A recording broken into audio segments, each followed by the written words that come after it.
Hey guys, this is going to be a long video. It can't be short. I get so many people wanting to know how you install factory power windows and door locks in your OBS Ford truck and Bronco. And this truck's being parted out because it's like shot, like rusted so bad. Look at the gap in the door. Look in this, so please don't say, oh, that truck should be restored.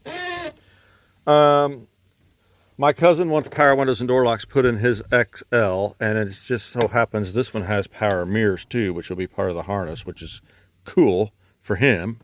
So, but first, there's some things you need to know. This is a 96, and I even believe that there's could be a chance that there's something different in 95, but 92 and 93 are definitely wired all by themselves. So if you have a 92 or 3, you need to focus on finding one out of a 92 or 3. And the plug over in the passenger kick panel is green in 92 and 93, and in 94, 5, 6, 7 it's black. You also have to know for a fact that the truck that you're trying to take this stuff out of does not have factory remote keyless entry. So it would be behind here. Well, this one's already broken, so it should be a 7mm on each side. Let me grab a socket. Okay, so check to make sure by taking this off.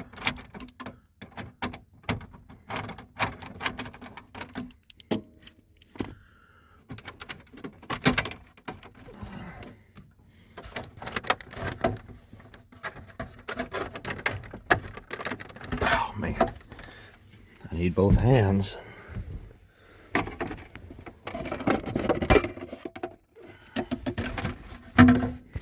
Okay, see this empty spot right here?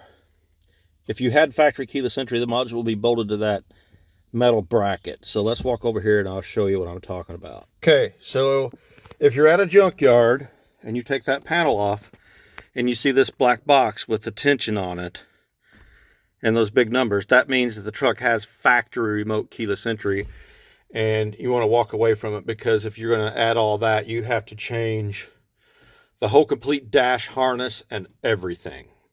And I'll explain that. I'll lay them out on the floor and I'll show you the difference. Okay, here it goes. I'm going to show you step by step how to get the power windows and locks out of one of these trucks. So let's start with the kick panels. I don't know that there's any certain order you should start taking things off, but these definitely got to come off. So you got a pin there, and you got a Phillips screw down here. And I got my pick to dig the dirt out of it.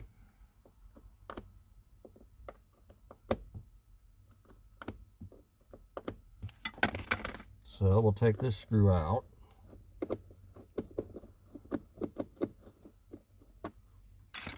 We lift up on this, pull up on the kick panel, pull back.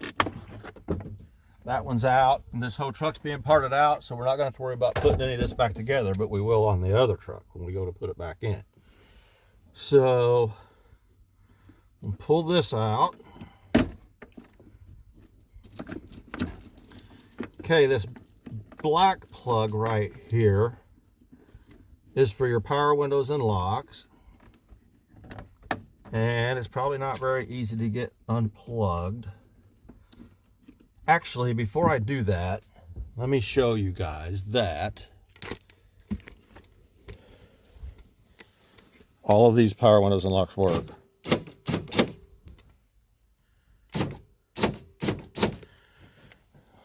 What did I do with the key? Geez, hold on. Okay. This window works. All of the mirrors work. That window works. Just letting you guys know that they do work.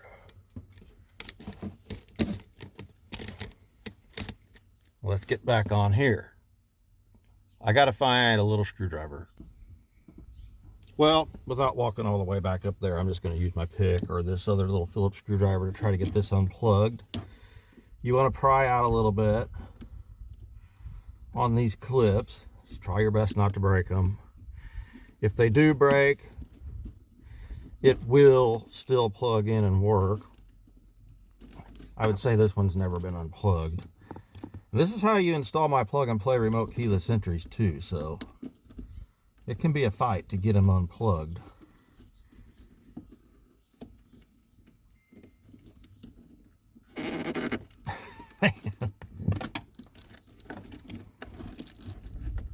I may edit a little bit of this out.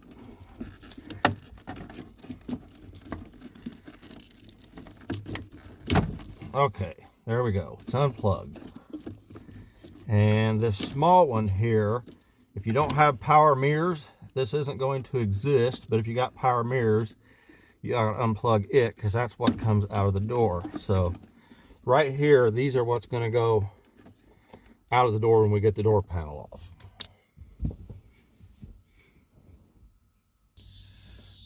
Okay, I apologize too. You're going to hear some locust. Oh man, that one won't shut up.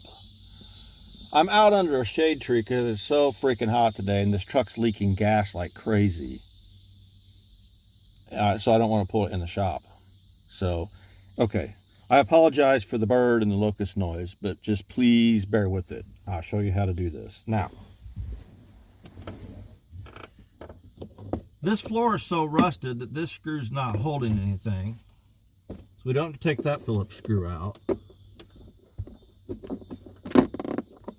Get this pin out. Lift up on this. Okay, there's that one. We got to get the brake unattached and laid down in the floor. So let me get sockets and things for that. Okay, there's 3 of these nuts, and they slip over the studs. We've got one here, and then one up pretty high. And you want to go ahead and get a hold of this emergency brake wire and unplug that, because if you try to take it down, it's still attached. It's going to hold you up. So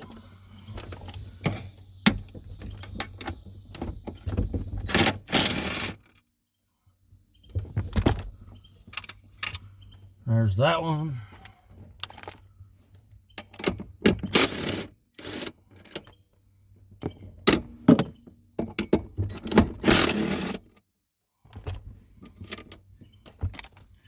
Okay, slip it off. We'll just lay it down under the brake here out of the way. We got to fold this dash down away from the windshield to get that harness out that goes over there. This plug right here is our main power pretty much for everything that's going to plug in. The rest of it goes up over the firewall.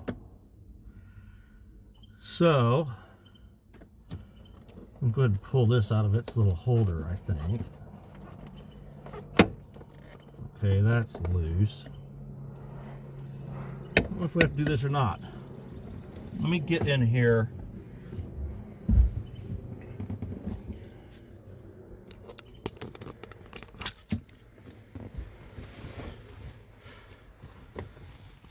Now, I have seen on some XL trucks, these plugs here don't have anything going to them. They're empty, this gray one and this black one.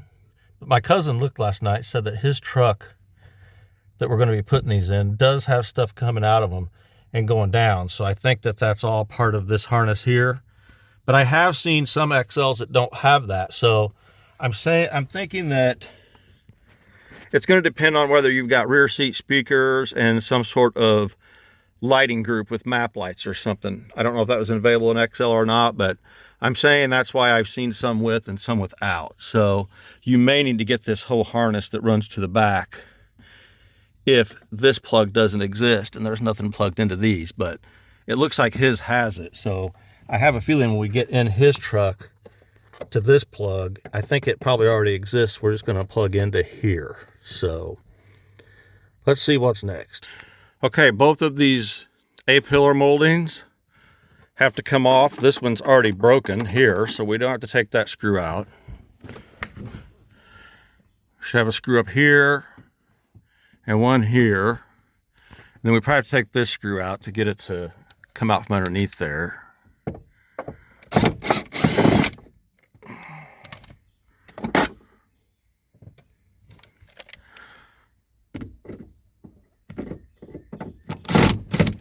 Boy, that one stuck good.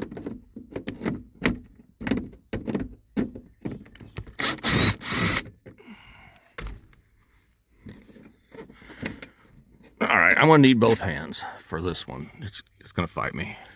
Okay, I got it out. So this will slide out from underneath here. Something else to throw in the back here.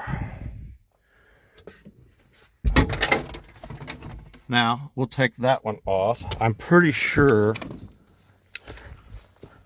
it's broken too, also.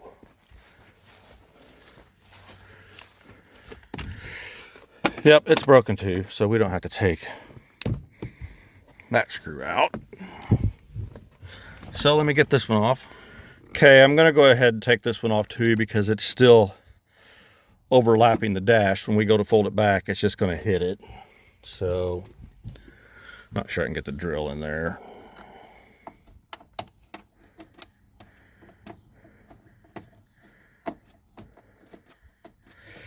When it comes time to put your other truck back together, just make notes where you're laying these screws and everything, and lay them out in order so you know how everything goes back. If you watch very many of my videos, you know that's one of my pet peeves, the screws being in the wrong holes.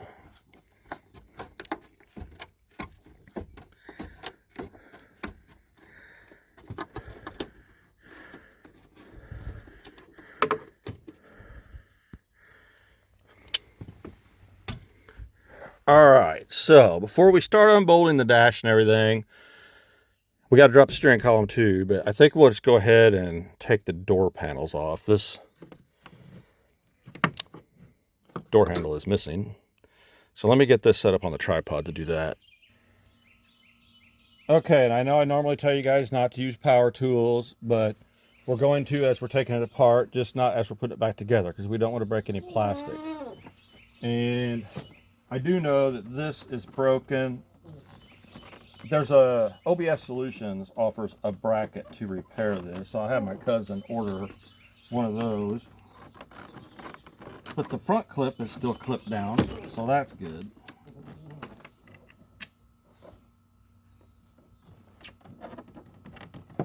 Just wiggle to unplug the mirror. Then you've got 3 Phillips screws holding this on.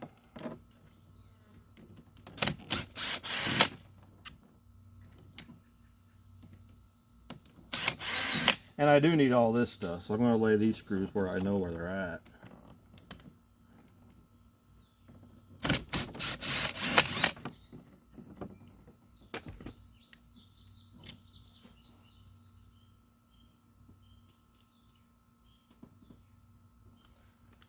You got one up here, and this is not going to go in it.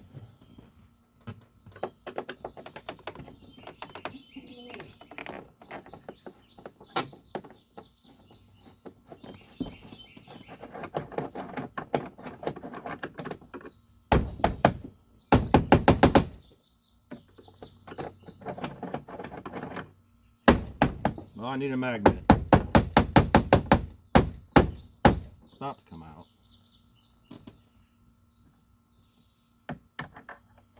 Okay, got that one.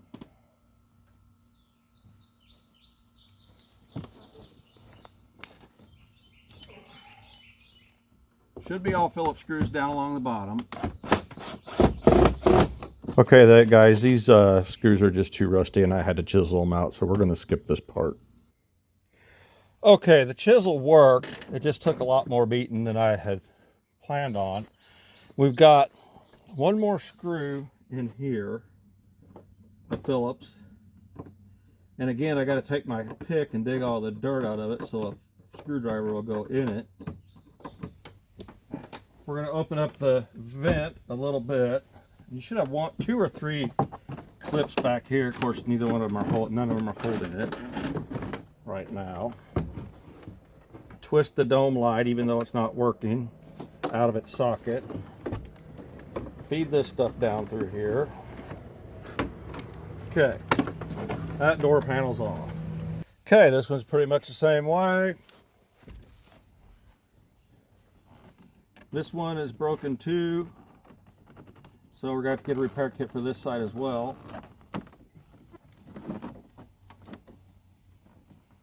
Again, we got 3 screws back here.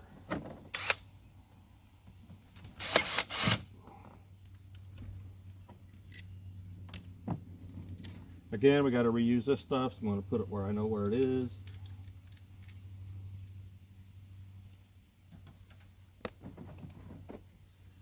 Got our screw here.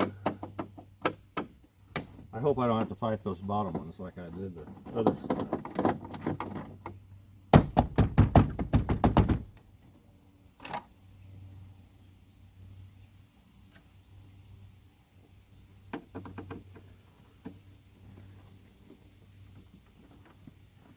I've never seen these screws go down inside there like that.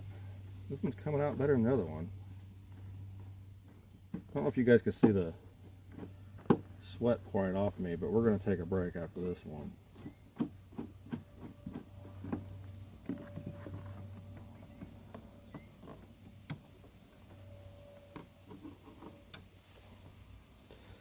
I'll just do these with the screwdriver rather than the drill.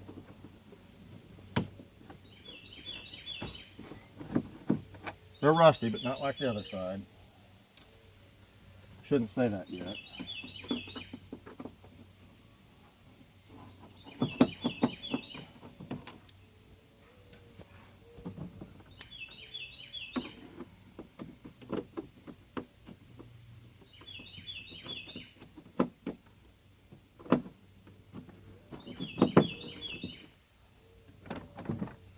That one's missing.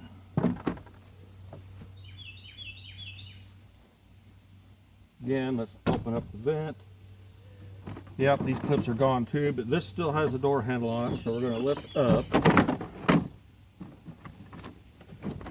on this and pull forward. Take our dome light socket out. Feed that down through there. Now we got this door panel off. So let's take a break and cool off. Actually, before we do that, it kind of looks like it could rain, so I'm going to plug this back in because we're not going to get that far this evening. Do I need to roll these windows up? I'm going to try and see if it'll work without plugging it in all the way.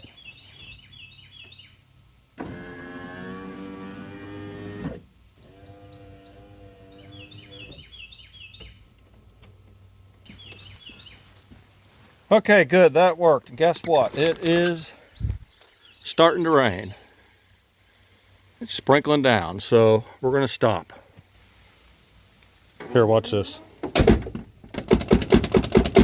Whole side of the truck's flopping. All right, it stopped raining. There's a breeze. It's cooled off a little bit, so I came back out here.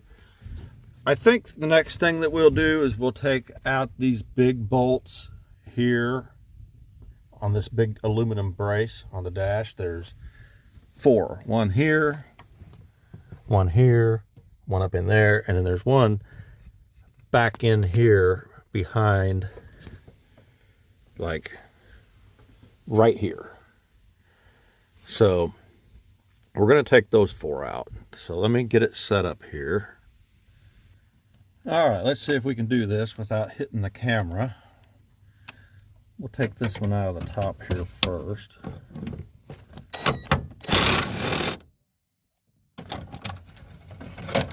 One.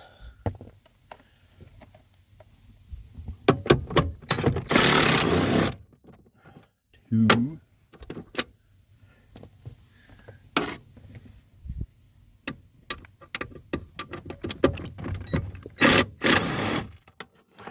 3. And I think I'm going to take the extension off to get to this one.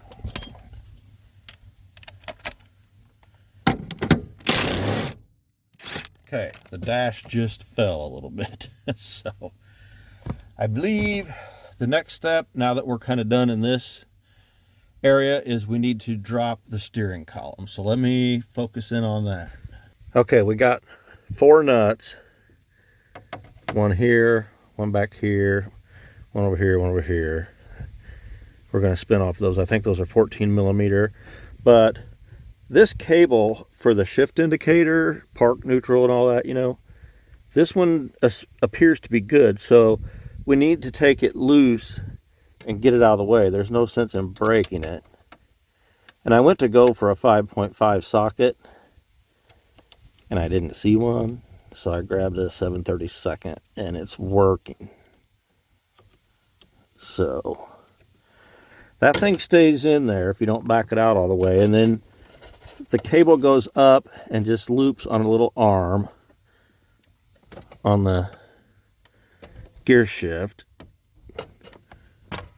You can just reach up there with your fingers and just pull it off of that little boob tip, whatever you want to call it. Get that out of the way, because that goes up to the instrument cluster. So just tuck that up out of the way, because if you drop the steering column first, it's just going to pull down on it and break it. So let me grab what we need to get the bolts out. Okay, this truck's got some aftermarket stuff tied up here to the steering column. I'm not sure what it all is, but I need to get a pair of snips and cut this stuff away. There's a relay here. I don't know what all this stuff's doing. That ground wire is not original, so let me get this stuff cut out of the way.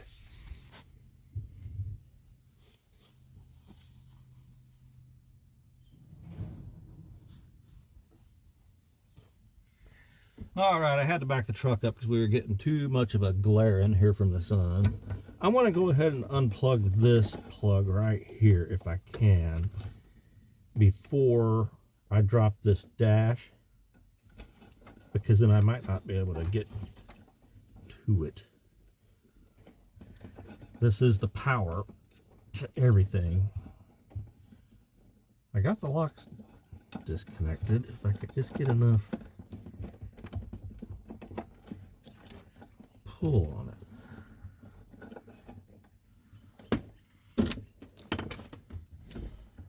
Let's see.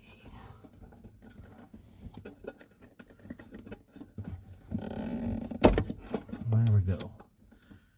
Okay, that's unplugged. The rest of it's going to go up across the firewall.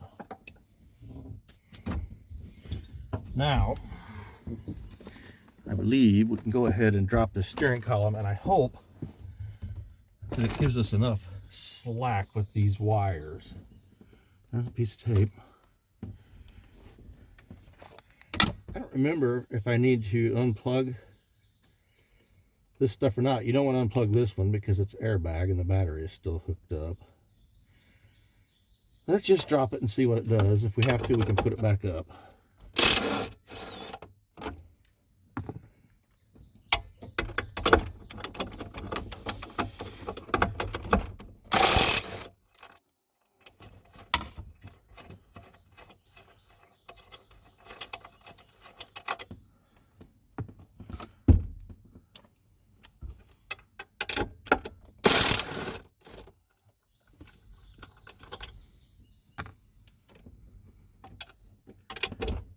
Here it comes. And we don't have to take it all the way out. We just want to be able to roll the dash back. Oh yeah, we got enough. Now, let me get this out of this little tripod thing. We've got 1, 2, 3, I guess just 4 bolts across the top of the dash. And we've got one here in the bottom. Here's a bracket. That one's a bracket. And then we got this one right here. So I think these are all 7mm across the top, and these 3 bottom ones I'm pretty sure are 8mm. So let me see here, make sure before we get started. Okay, that's correct. It's 7 across the top, 7mm, and then 8mm goes across the bottom. And I grabbed that little pillow out of the back there and just stuck it between the steering column and the dash, just to keep anything from getting cracked or scratched or anything. And I want to go ahead and get these unplugged again. I left the mirrors unplugged. I plugged this one in halfway. And then I got thinking, we got to unplug this one too, because this is the speakers. And I believe this is the power for the mirrors. And it's the dome light too.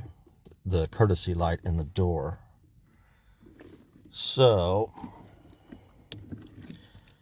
you can just bend that tab up a little bit. And get these unclipped.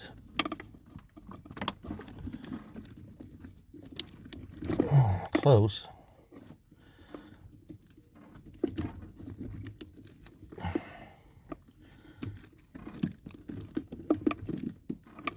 Come on. Man, these things get tight in there. Okay. So yeah, this is all. Okay, this is the door. And then this here, this one is going to go up. These two, they're going to go up and over the firewall. So we'll get them up to this spot at least.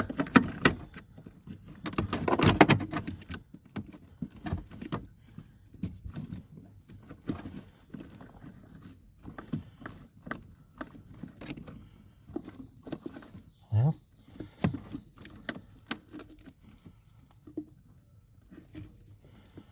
where's the other end? There it is.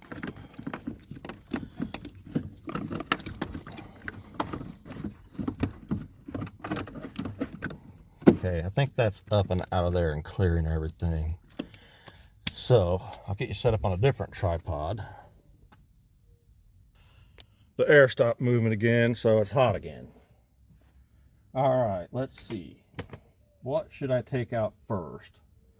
I think the bottom ones. I think I'm going to take the bottom ones out first.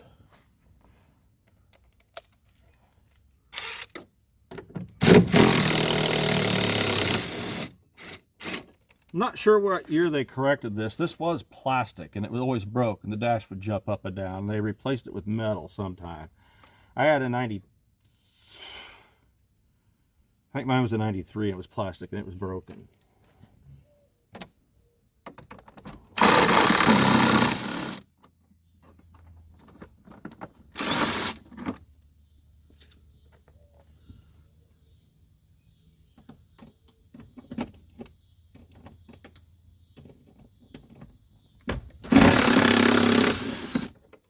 Okay, so the only thing that's holding that now is the 4 across the top, I'm pretty sure. So I'm going to go around over there and see what happens.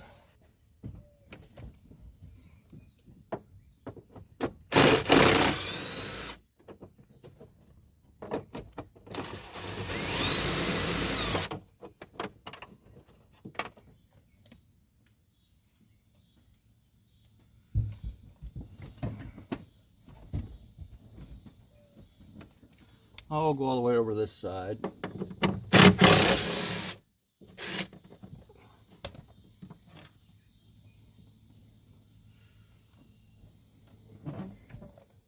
This dash is already pretty busted up. It's got a great big hole right here. All right. I think there's only the one holding it, so.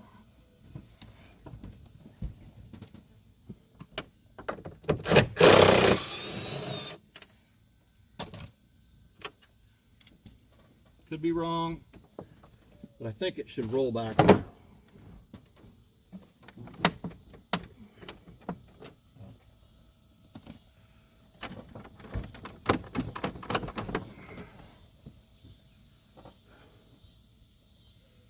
Okay, let me come get the camera.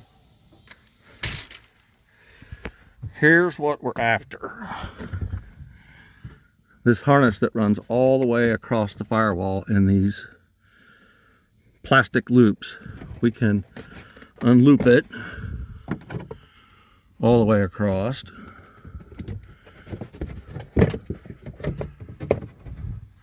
And then I'm sure we probably need to take these out with the Phillips screws. Probably going to need these for my cousin's truck to hang this back in.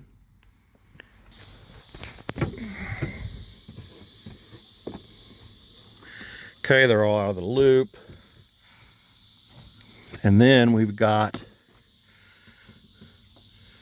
some push pins wrapped up in the tape here that we got to get it out. Well, that came right out of the tape, as you see there. So I'm gonna have to get those out and rewrap them in tape to get it to stay there, or just get some new ones instead of trying to fight to get these out, because I'm pretty sure these holes are already going to be there. Yeah, they don't want to come out. So I'm going to get a stubby screwdriver and get these. Well, hold on a second. Let's do this first. Might need this. Probably come out of that side too.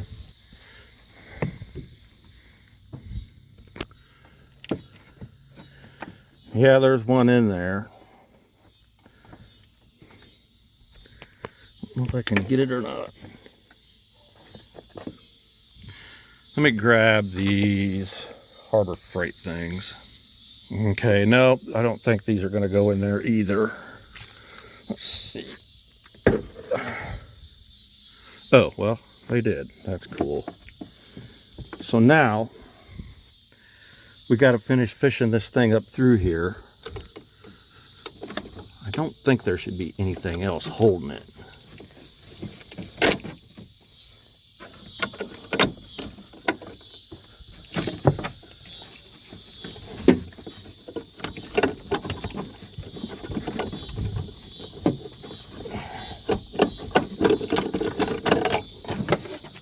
There we go. So see, that's going to go all the way out the driver's door.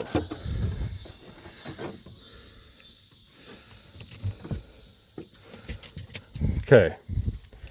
See, this come all the way from the passenger side. It has to come out this door. We've already got the power unplugged, so I need to get a tripod. All right, let's see what we got to do here. I hate pulling this plastic off, but there's nothing we can do. This is the light.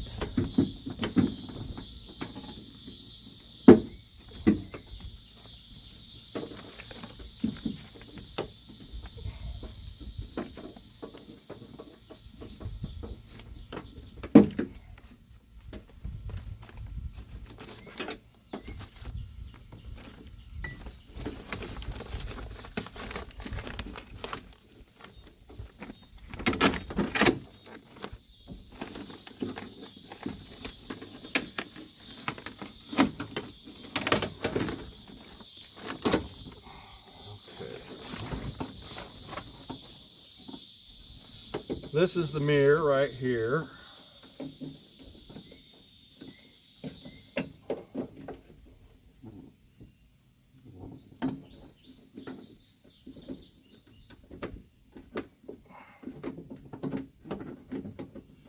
That's not wanting to come out of there too easy. There we go.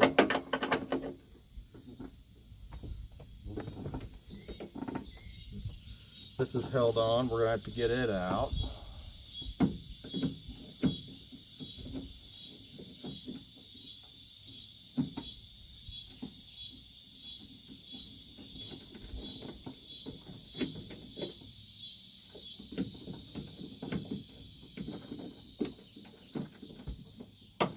Well,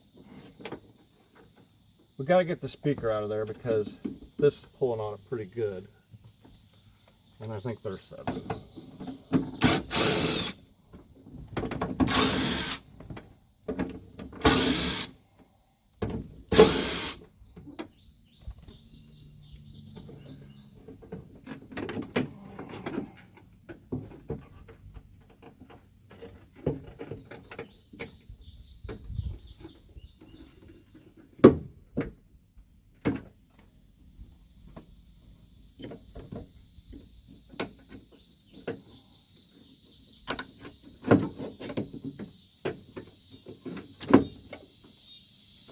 Now, I always put the bolts for the speaker on the speaker.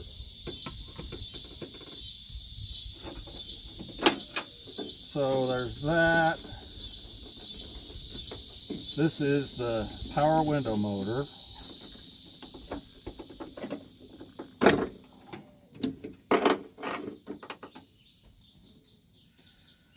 I need to get this out of here, put it back on.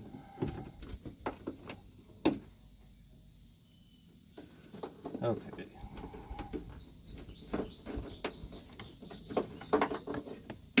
Well, we got one holding us here too. Put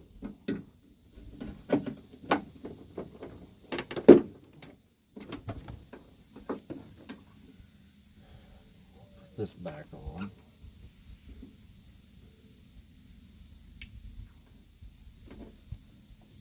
Okay, now this is going down to the door lock motor. We got one getting pushed in from the outside of the door here. Going that way, two of them. And then this one is on the inside. I'm going to try to wiggle it out. Now, you've got this bracket that comes down here with the window run in it and the door lock actuator. I should probably get the camera and show you guys.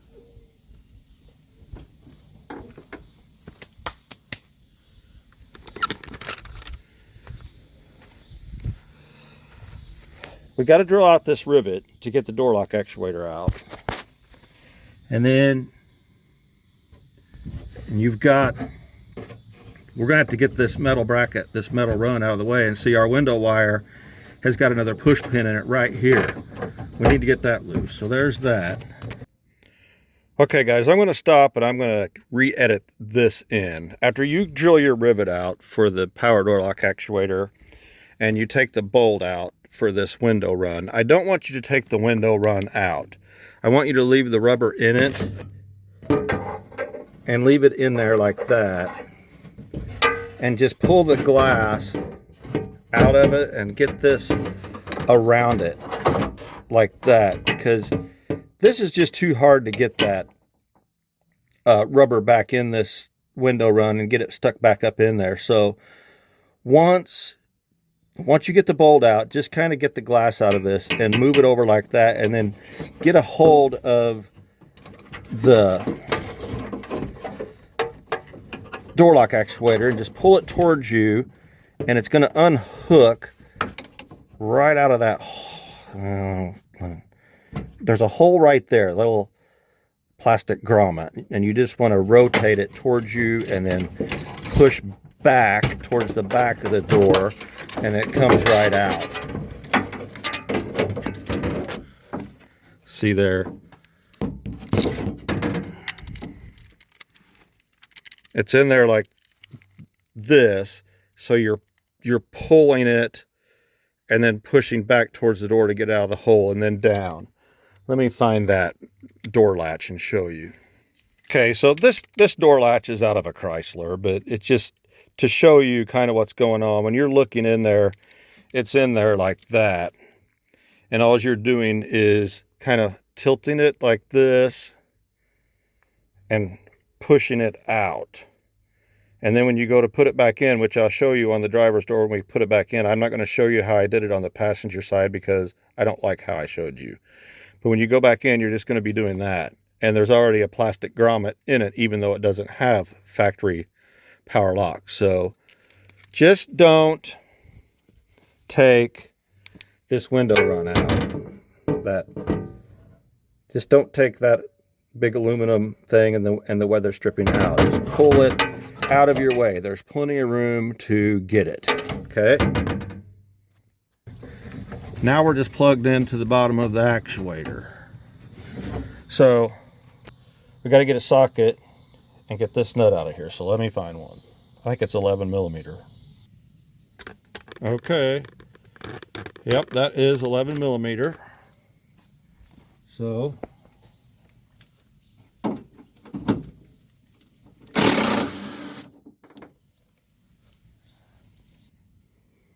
Okay. We got to knock the center out of this rivet. I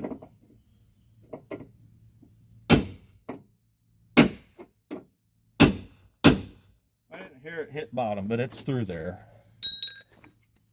I don't know how sharp this drill bit is, but we're about to find out. Need to get a hold of that and get some leverage on it. Okay.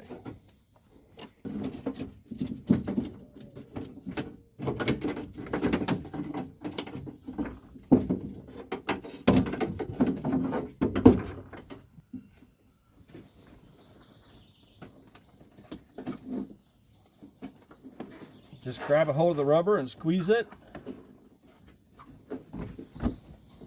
And we got to fish it through.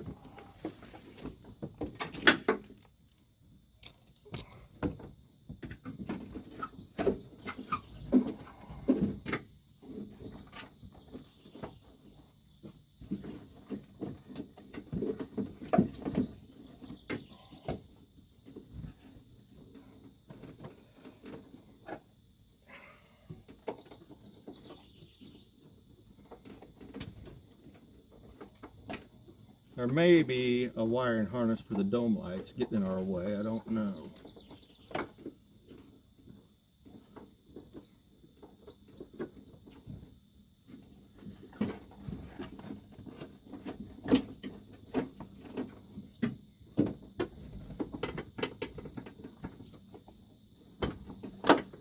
I'm talking about this. There's a wire that goes to this, but I don't think it has anything to do with this harness.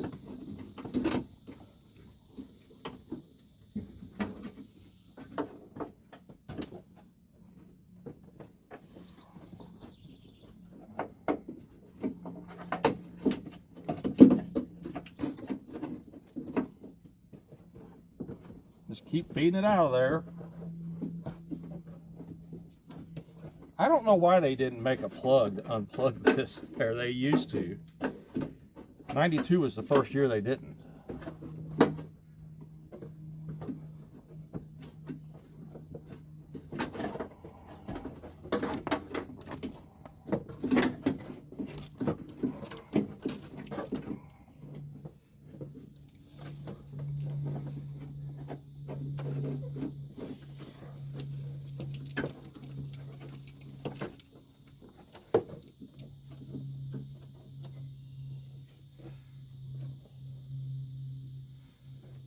Our little holder came out of that one too.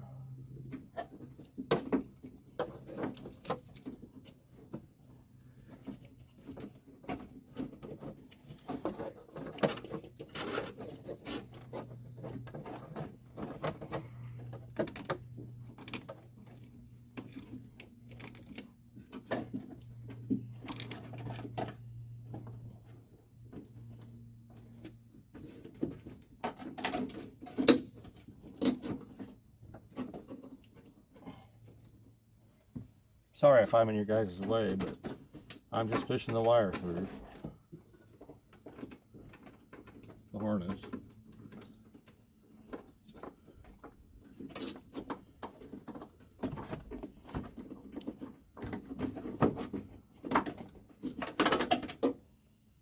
Okay, there's the whole harness from the driver's door to the passenger side.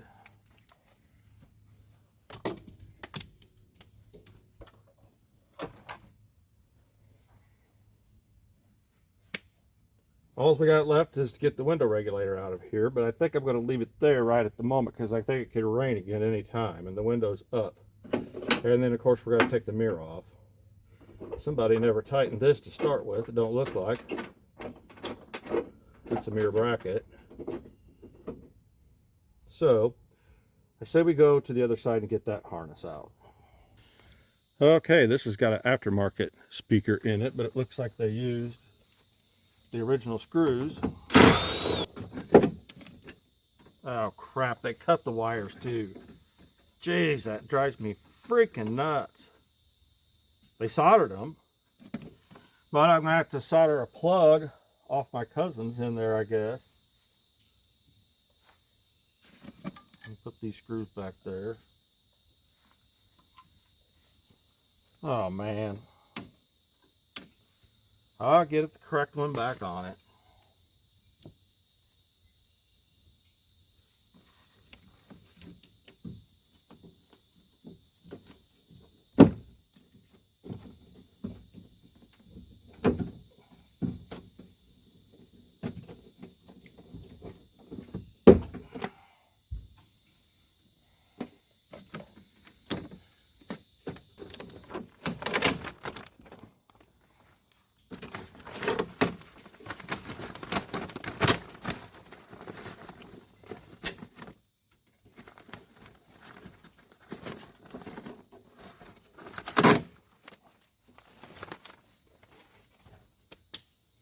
Again, we got the mirror. I suppose we're gonna fight this one just like we did the other one.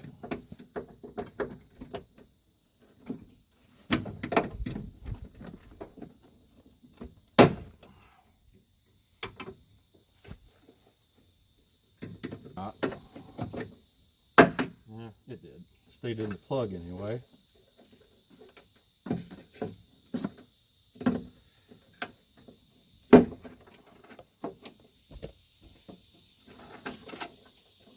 Unplug this window motor.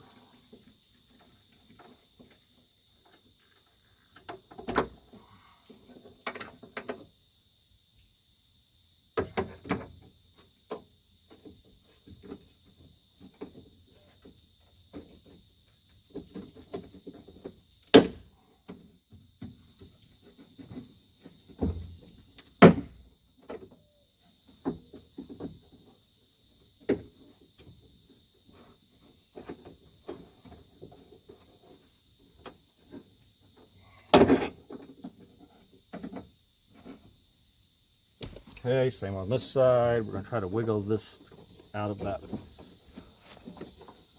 window run. Not too bad. I apologize, the locusts are getting quite loud.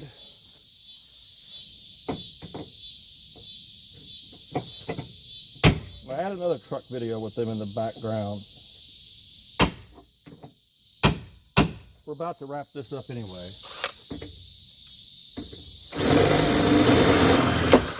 Okay, so lesson number one before you start this job is get new drill bits.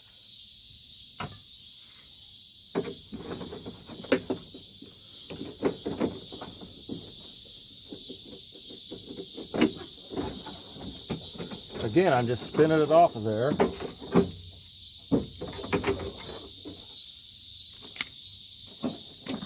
Where are we at on the camera? Not bad. Now we're just gonna get this boot through here.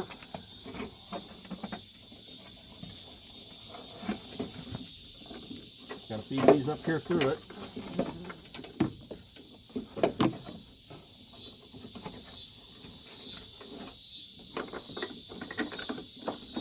Just think how many of these trucks went down the assembly line and this stuff's getting fed through there.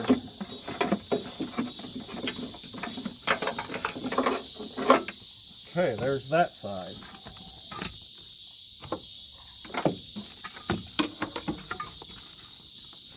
Now,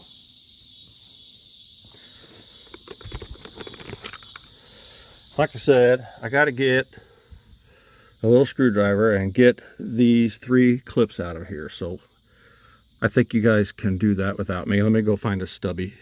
Okay, what I found to use is this little ratchet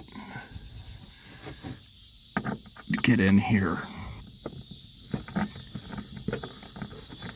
Okay, now that it's started, I'll probably just use my fingers. Those could be there in my cousin's truck, but I highly doubt it. It's been kind of a waste of money to put them in here. Well, okay, I need both hands. Okay, I got all 3 of those hooks out of there. If you pull it back, these are self-tapping screws, so I doubt the holes are there. And here's another telltale sign. Here they missed one. There probably should have been 4 going across there. There's a dimple to show where to drill. So I'm not sure. Maybe he's got a right angle drill. I don't have one, but we're going to have to drill holes to get that harness back across there. And you know, if you guys, once you get it out, if you don't want to go back across there, you don't have to. I just want to do it right. You could just go right across the top of the carpet, but we're probably going to do it the right way. So, all right, guys, steering column's bolted back in, but believe me, it's way too dark under here to be doing anything. It doesn't look like it with the camera because it adjusts so well, but I can't see anything under there. So we're going to stop and see what the weather's like tomorrow. So see you then. See, now basically we just got a door with manual door locks. It's exactly the same thing. The hole is already there for the actuator. The hole's already in the latch for the actuator. So that's all we did. Now this is a manual door lock and window truck after we put the cranks back in here, if we do, out of my cousin's truck. All right, guys, it's several nights later and it's cooled off like unbelievably. So let's get back on this thing. I think tonight we'll go ahead and get the window regulators out of it and get the mirrors off of it. I think we'll do the mirrors first. I gotta get this little push pin out. It's holding the wire.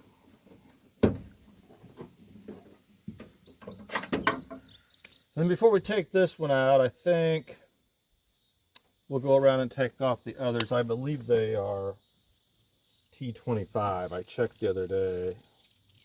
Torx. It's not labeled on this socket, but I'm pretty sure that's what I grabbed the spot out of. So, all right.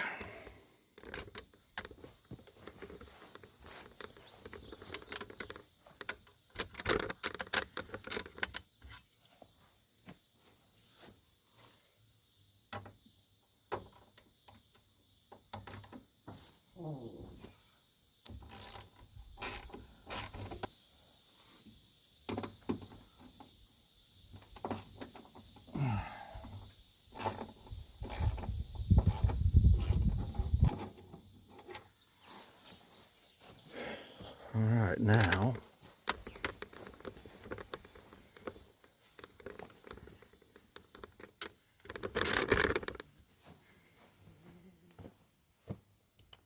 this is an 8mm. Hold on to the mirror.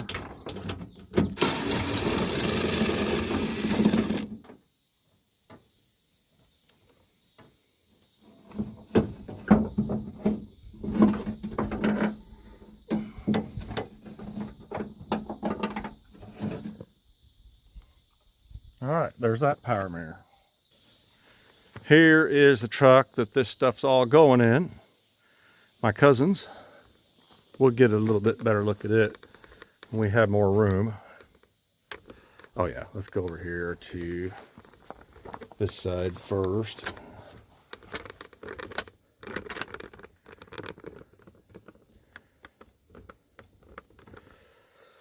All right.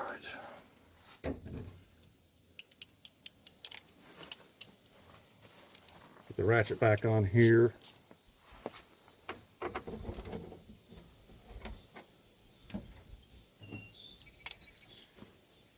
All right. Go back around here.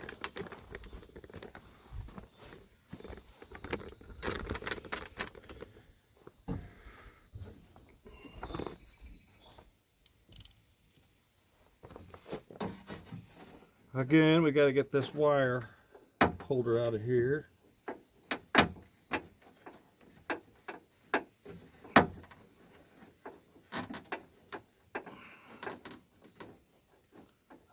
Like I say, guys, this is going to be a long video. But you want to know how to do it. Come on, get out of there.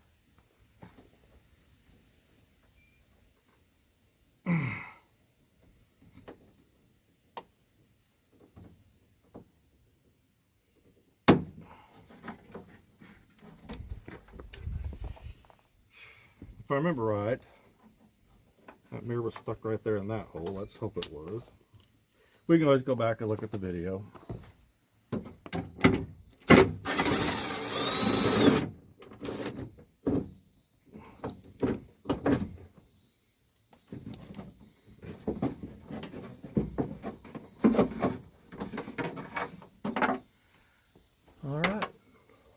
there's that mirror. All right, I stuck an old broom in here to keep this door from swinging so much. Let's hope it works, because it just wouldn't stay open the way this truck's leaning. So let's see what happens here.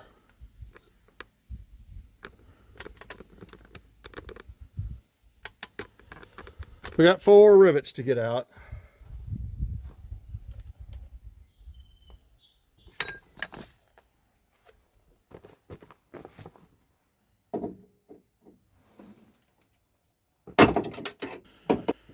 All right, these are 1/4-inch rivets, so I don't know how a 1/4-inch drill bit's going to do, but let's see. Oh, pretty damn good. Didn't expect that.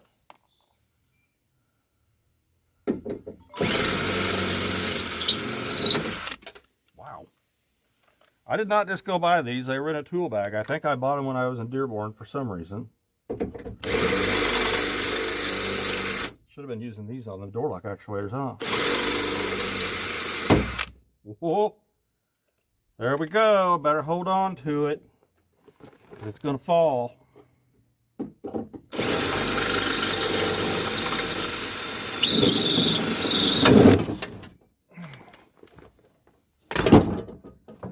Cool.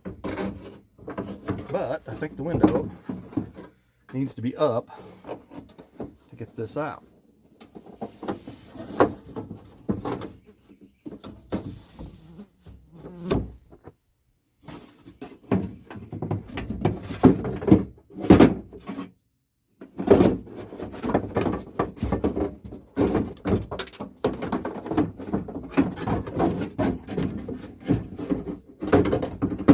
Alright, it's like one of those Chinese puzzles here. There we go, there's that regulator.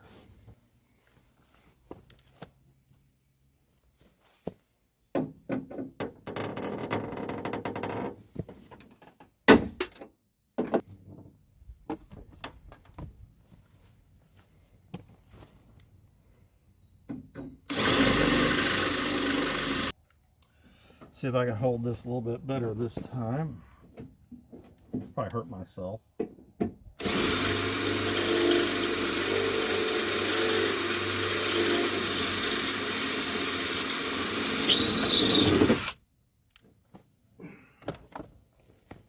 Alright, stay up.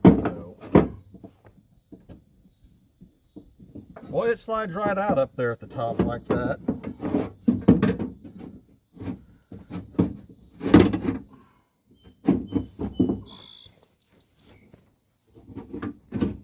Come on, regulator.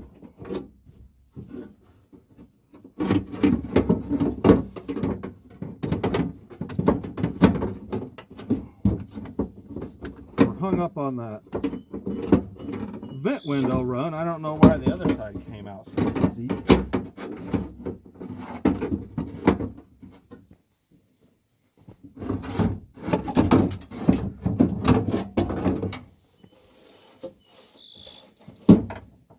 Alright guys, we got everything out.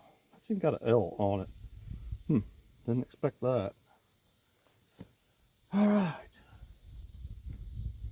There is one other thing I want to get out of this truck. Because I noticed my cousin's truck over there, it's an XL. It doesn't have the dinger for the headlight warnings or the key in, which I know some of you guys don't like, but it's got the buzzer, the annoying buzzer, and it's a sick one. It's not healthy. So I did try this one the other day. It's unplugged, but I plugged it back in and it works. So I don't see any reason why we shouldn't change that, because Clayton's not using it and he's going to junk this anyway. See, here's the plug. It goes right up there to that. I think that this just has a tab. I can't show you guys. I think it just unclips, yeah. Just push this button right there, and it just slides right off. So there we go. We've got a good dinger. We won't put that in though until we're done putting the power windows and locks in, so we don't have to listen to it. All right, next up we will be taking that truck apart and putting all this stuff in it. Oh wait, you know what, guys? I forgot one final detail. We have to have the circuit breakers for the door locks and the windows out of this truck because they're not going to exist in this truck over here. Yep, these are both 30 amp. So 30 amp circuit breakers, just we'll put them in there because we will need them when we plug all this up and try it. And there we go, that is done. But probably be a couple more days before I get back on this. Okay guys, I told you in the beginning of the video that I would show you the difference in these harnesses. Why I say you need to know what you're looking for before you go searching for this stuff. And now if you see some for sale and you think somebody's asking too much money for it, now you can see what it takes, how long it takes for them to get the stuff out, how labor intensive it is. So let's point out some of this. Okay, so this is the harness right here that we just took out. Okay, it's got power mirrors. It's wired for it. This plugs into the switch for your power mirrors, this one right here. So this whole harness that went across the firewall and everything is wired for power mirrors. And right here is where it comes out, plugs in right here to the door harness.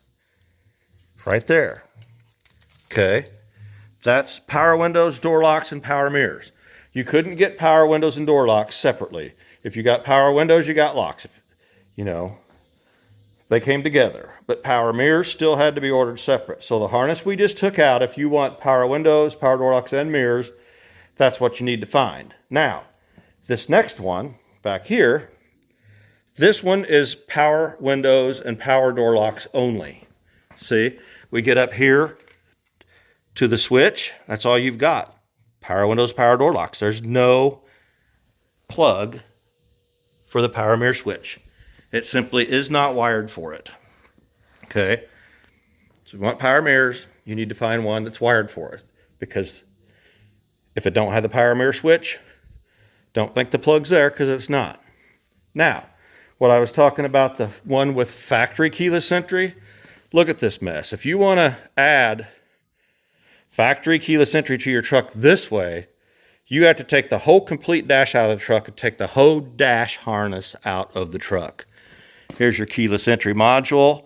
94 and 95 only actually came with anti-theft alarm system. If you ordered keyless entry, you automatically got the anti-theft alarm system with it in 94 and 95 only. 96, they did away with it and lowered the price, and you only got keyless entry. But, you know, you do still have this harness that runs along the firewall, like we took out. It goes over there. But when it gets over here, it comes into the door.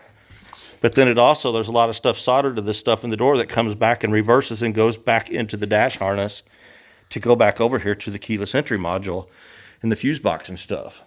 And again, even with factory keyless entry, power mirrors was a separate option by itself. This one just happens to have it, but just because it has keyless entry doesn't mean it has power mirrors. So you need to know what you're looking for if you go searching in a junkyard to find this stuff, because there's 3 different harnesses right here. This is the one that I use every day to test my plug and play remote keyless entries before I ship them out. It doesn't matter if it has power mirrors, but that's the difference. You need to know what you're looking for. It just so happens the one that we found does have power mirrors, so my cousin wants them. And we're going to add keyless entry to his truck as well. So, all right, let's get started. One more thing real quick, guys. I do have step-by-step videos. Step 1, step 2, step 3, step 4, step 5, step 6. If you look down through my videos, about how you can add the factory keyless entry without changing all of this. You can make your own T-harness and plug it in down here, but you got to start out at a junkyard with a Thunderbird or a Cougar or something. And I show you how you can actually add the factory keyless entry without changing this whole mess. Even cutting a hole in the door and putting a keypad on the door to open it. So I do have videos on that, and a lot of guys have successfully done it. But that keyless entry is not that great compared to my aftermarket that is plug and play and made so easy. So you can do it if you want to. I don't recommend it. All right, guys, here we go. No more of this. We'll put that up a little. Okay, to get this off, you're just going to get this down. And I believe this is a T20. Takes this off. Torx T20.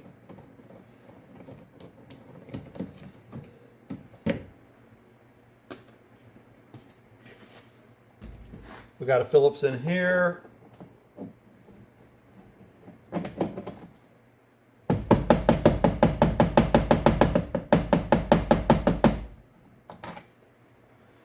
We got a Phillips in here. And all of his door panel clips he said are bad. We're going to have to get new ones.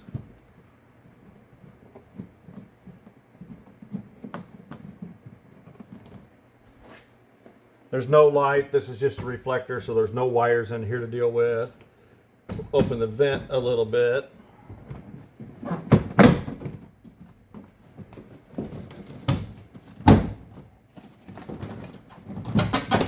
Pull up. Slide off of the door handle.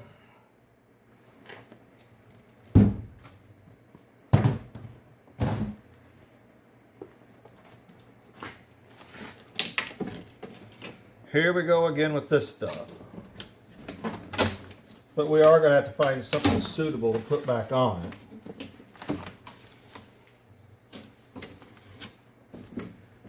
I think we can leave that for now. So, okay, there's that one.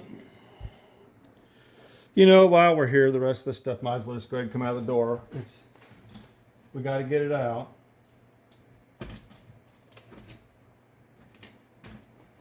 So,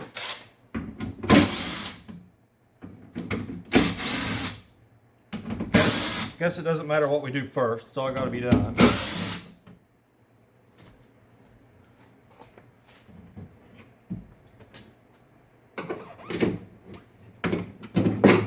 Again, I'm going to stick these screws to the back of this magnet.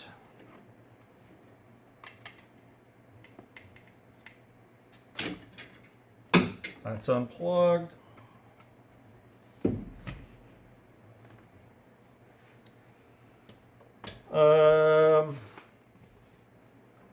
I guess we just go ahead and get the window regulator out of there too.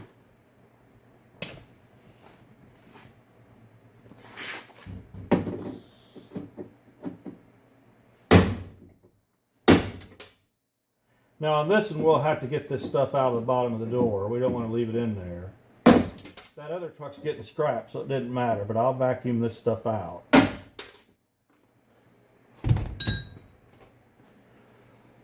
Let me see. Gotta grab the drill.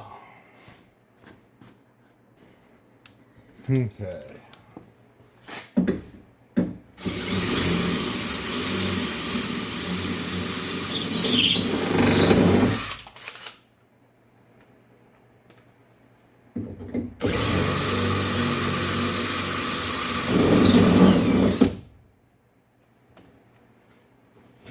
This one isn't going to be near as heavy as the one with the motor on it. Sorry, that one's loud.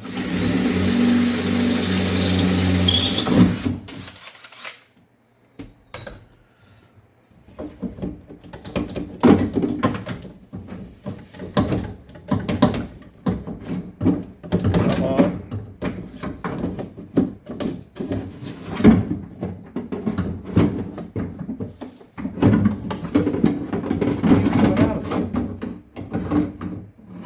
There we go. Jeez. We'll never use that again.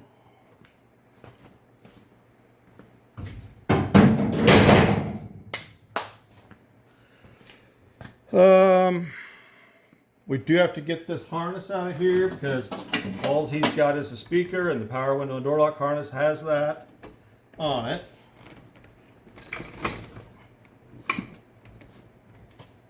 So let's get repositioned. Let's go ahead and change the mirror.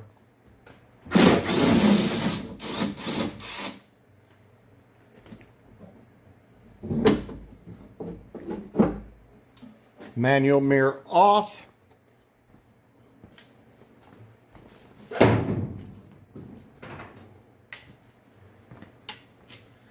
need to clean the back of this gasket off here real quick. Okay, I got that wiped off. The rest of the mirror is pretty dang dirty, but I'll let my cousin take care of cleaning that. Because this is going to be a really long video. Oh, you know what? It's pretty dirty on the door too. I need to wipe the outside of the door off. Okay, let's try this again.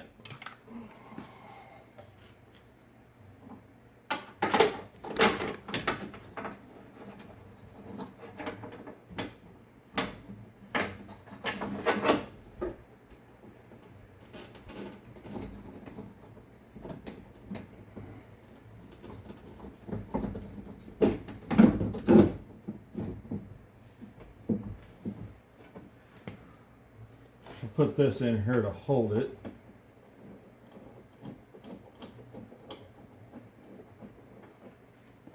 I believe this was sticking right through here where the old window regulator rivet was, if I remember right. And then wasn't this, we may have to go look in the video. And we have to look back at that video. I was thinking this was here somewhere like that. So we'll have to study that. But there's that.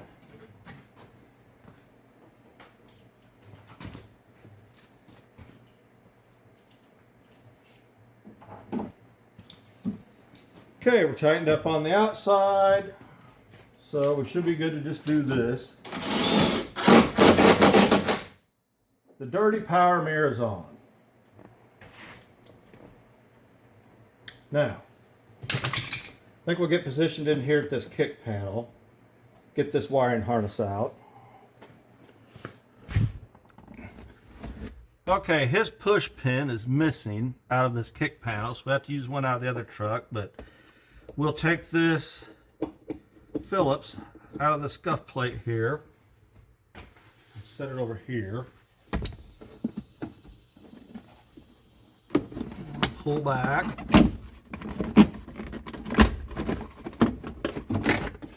Get that off. Set this to the back of the truck. Okay, we've got to get the e-brake off like we did the last one. So we're going to reach up here and unplug the switch off of it.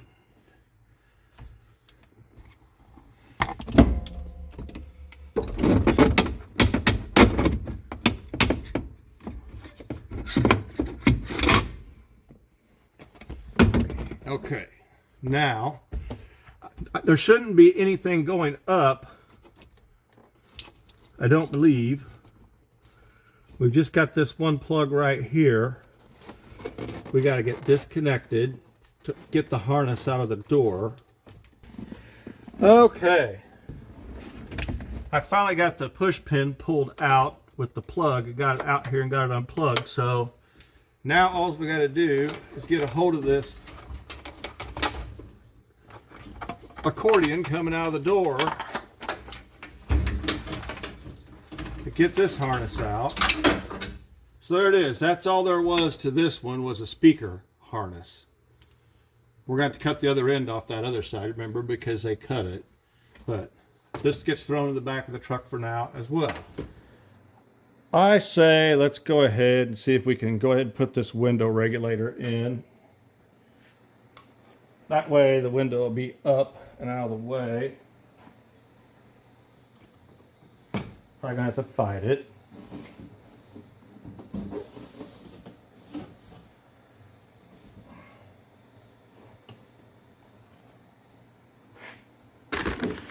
Well, I kicked it again. I'm sorry, guys.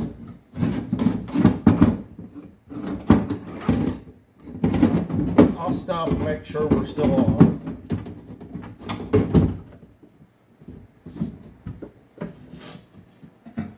Okay. As long as I'm not in your way of seeing everything.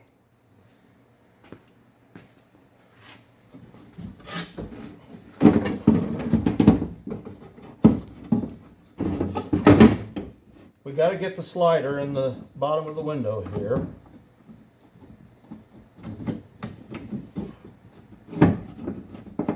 There's that. Now, let's line up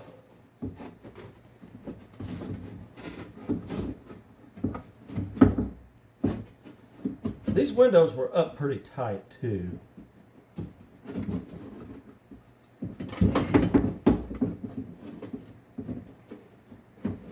I grabbed a screw or a bolt and a nut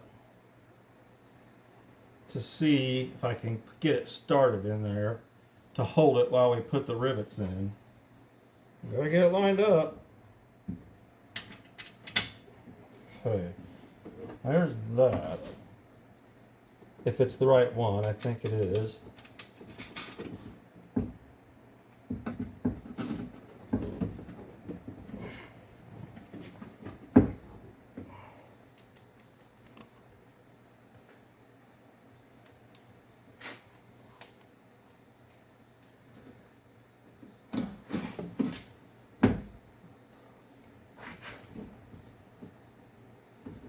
Looks like we're good here.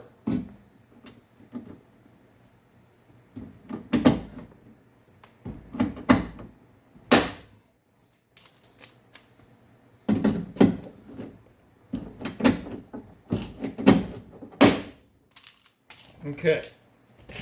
The window regulator is in. All right, let's get this kick panel off. Man, it's full of crap too. Man. Hold on, I gotta dig this out with my pick.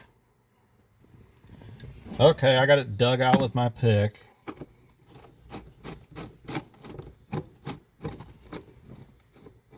Not wanting to come out there very easy.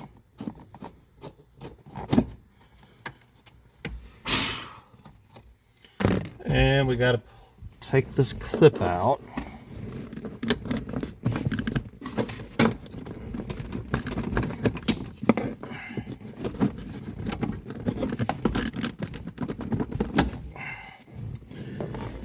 And we'll pull back on this one.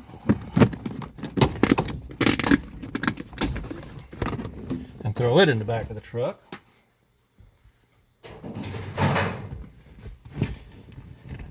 And might as well pull this back out of the way.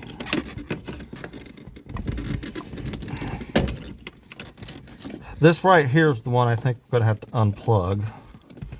That's going in the door. So we just will do it now.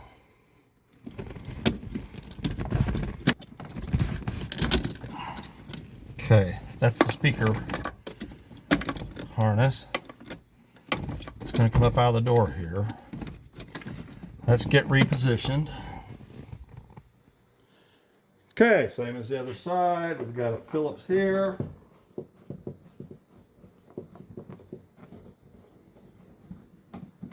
Don't you guys let me forget. I'm going to put these over here on the workbench. Got the one up here.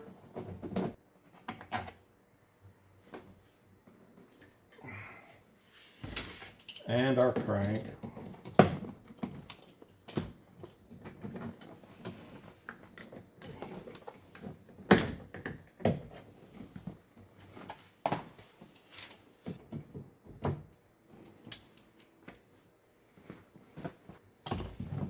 And door panel clips are shot.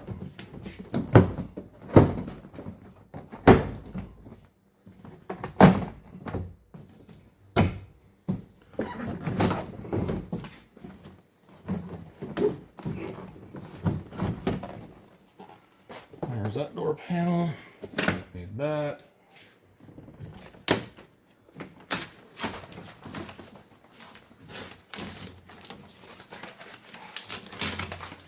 I'll stick that back up there just for the time being.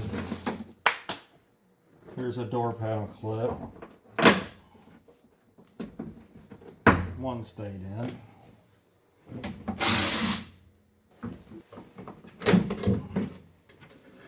Screws on the back.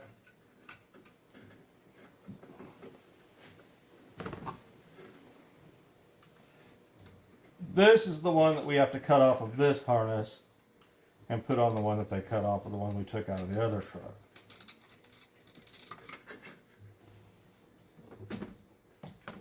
Now, should be able to go right out of here with this since we've already got it unplugged.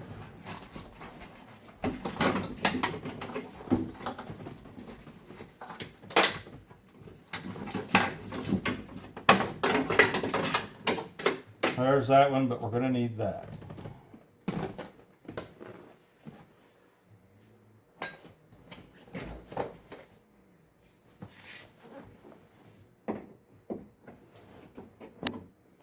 Okay, I got it. I wonder how hard this one's going to be to get out.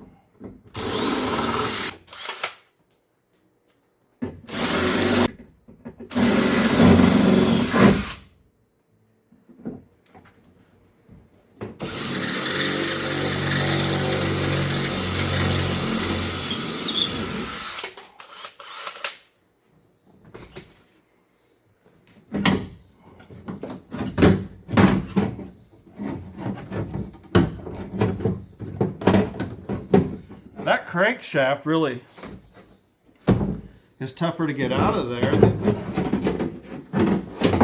the one with the motor on it.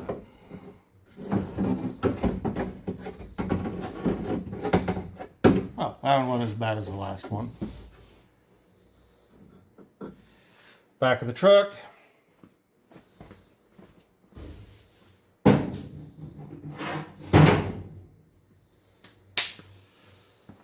Okay, again, I say let's go ahead and change the mirror. Get that out of the way.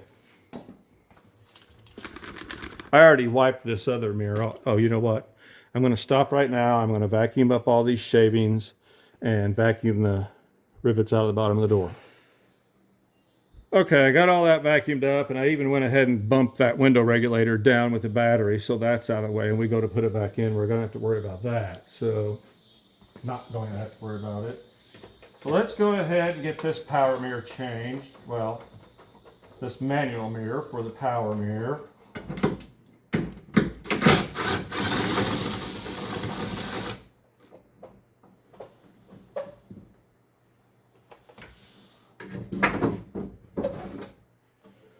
Manual mirror off, dirty power mirror on, but I did clean behind the gasket.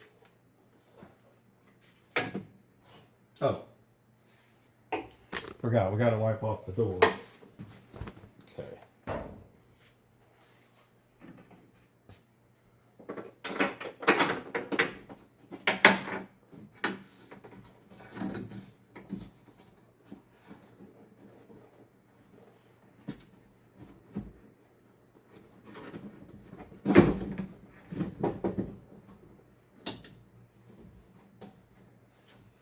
Again, we'll go ahead and get it supported by this bolt.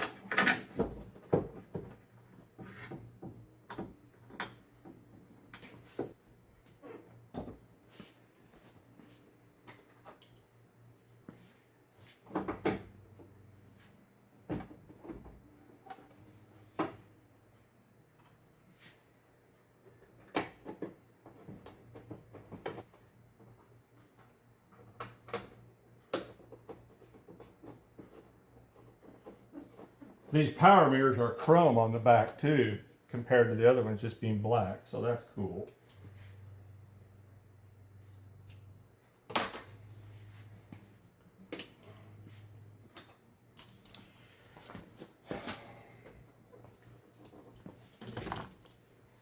Should be good to tighten up.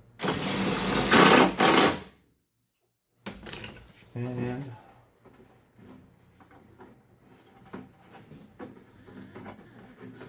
well, I'm going to have to go around this because we lost some slack. Didn't see that coming.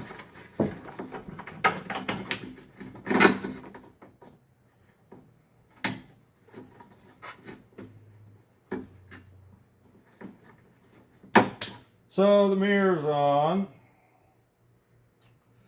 Guess we'll put the regulator in. Where's my little nut and bolt? I got this sitting right here. You guys still on me good?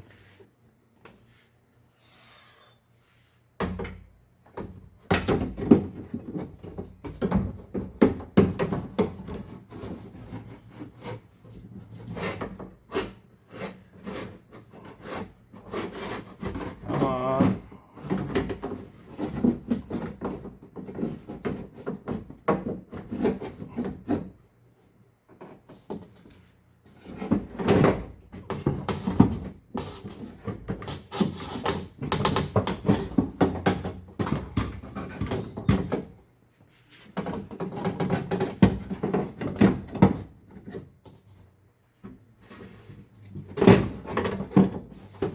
Again, we got to get the slide into the bottom of the glass. We'll put grease on these too. Don't freak out.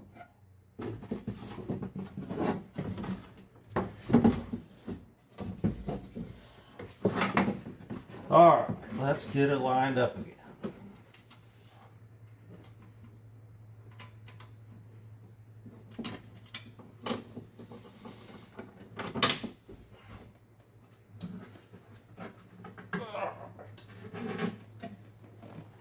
I think we're good here.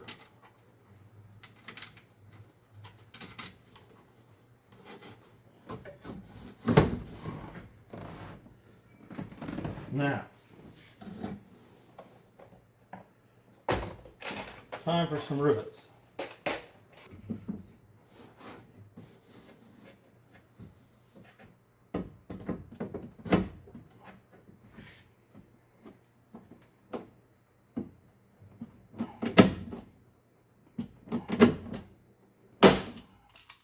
One.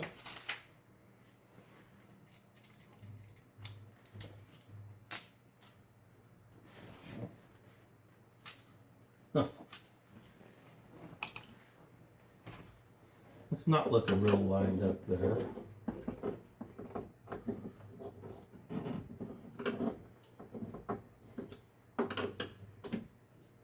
Oh, that's a screwdriver.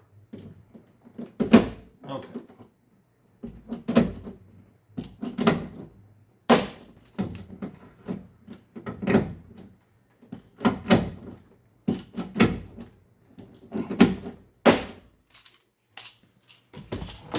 Take this out.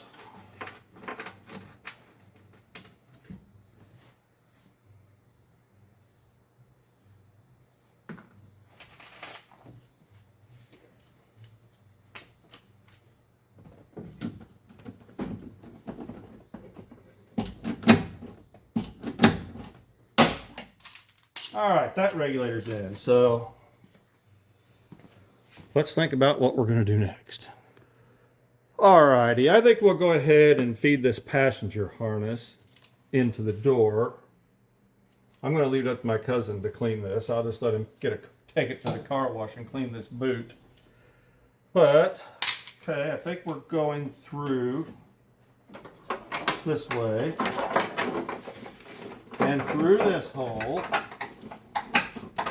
I'm pretending like I'm on the assembly line at the Rouge plant. Actually, no, these trucks weren't being built at the Rouge plant in 1996. They were still building Mustangs at the Rouge.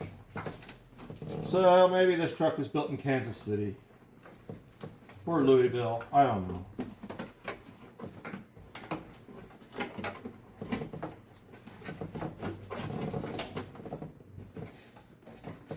Okay, down to the kick panel.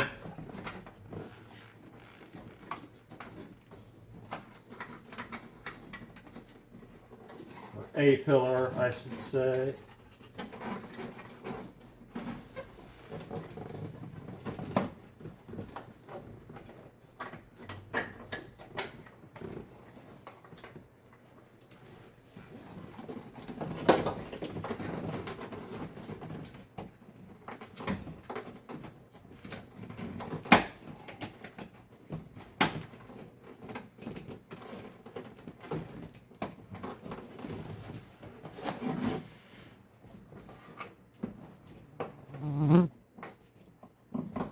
Just getting our accordion clipped in.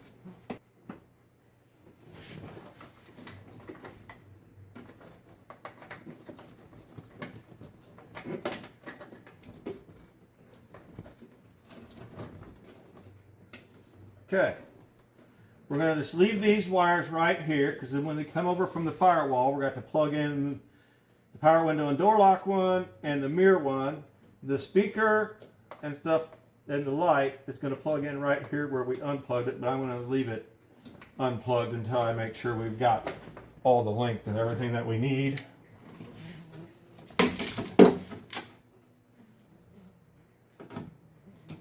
We can plug in our window motor. This goes back here.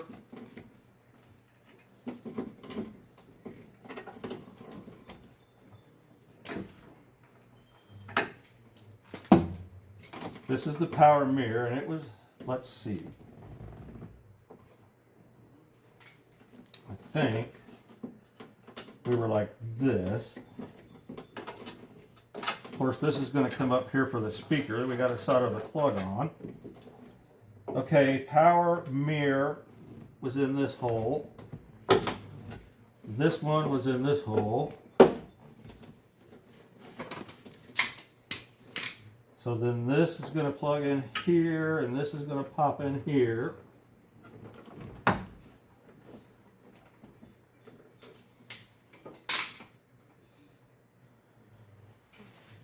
believe we went across like this for our light, but I also believe that this went over the plastic. I think the plastic was on it first. This went over it, so we're going to wait to put that in.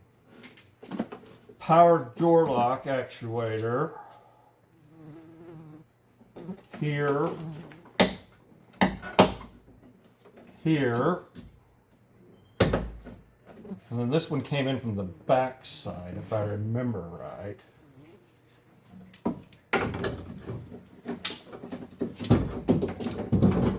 And then this one, if you remember right, it's in that bracket that comes down that the window run in. That's where this last one goes. This one goes right here from the back side.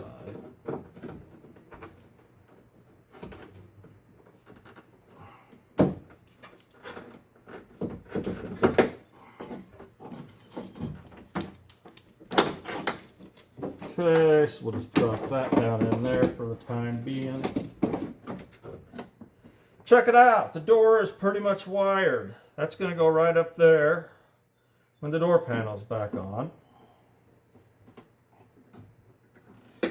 So, what do you want to do next?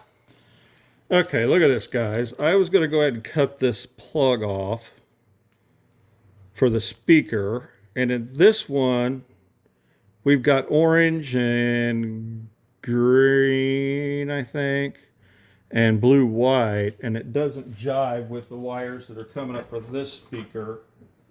We got green orange and white green. But then I was looking on the driver's side. This is the speaker we took out of the driver's door, and it's got the same colors as the passenger side that we took out of that white truck. So I guess, I don't know which one's negative and positive. Maybe I could look at a wiring diagram and figure it out, but I think I'm going to do it the same way. I'm going to match the wires. Well, I can't. I'm going to have to look at a wiring diagram and figure out which one of those is positive and ground. I'm surprised that they're the same color wires on each side, so I got to figure that out. Okay, I looked at a wiring diagram, and there is a difference between 95 and 96. I thought them guys both told me that these trucks were 96s, but the ground in a 95 is the blue-white, and in a 96, it's green-orange. So I matched the blue-white to the green-orange. So that's what we're going to do. And I kicked that thing again.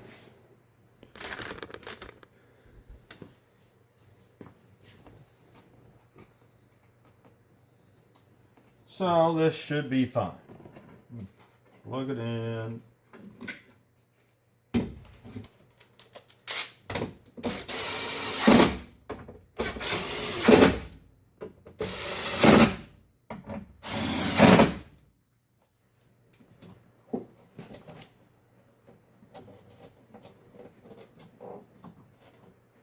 Okay, that's out of the way of everything. Okay, I need to find an 11 millimeter.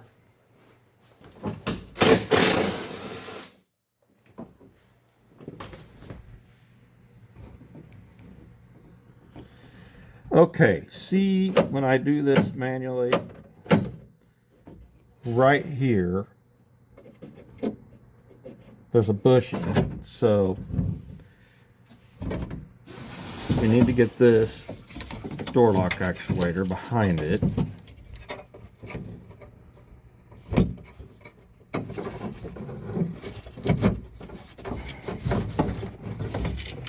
I'm afraid that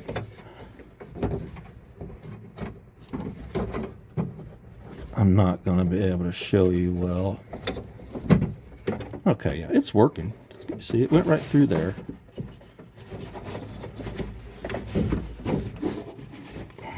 Okay, see, it's hooked.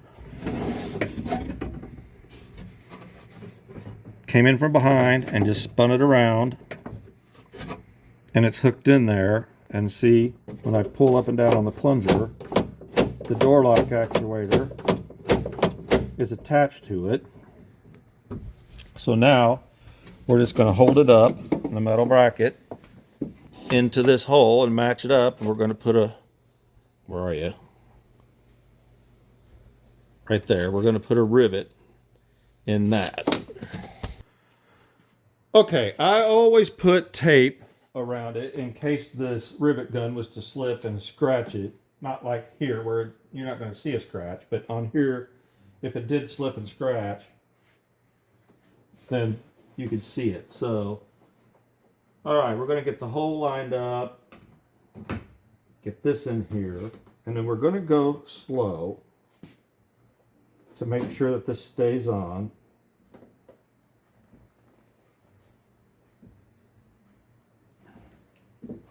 Push it a little more. I'm going to use my body.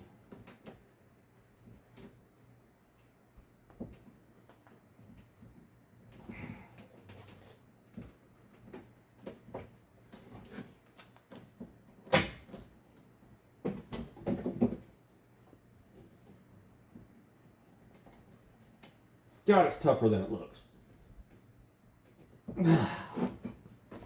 Okay. It feels like it's tight up against the door.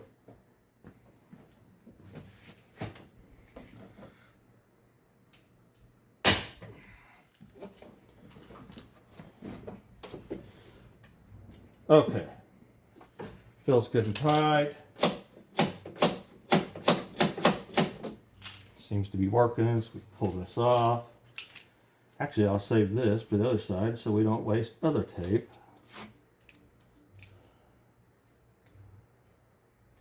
Good idea, huh? Try to get that right back where it was.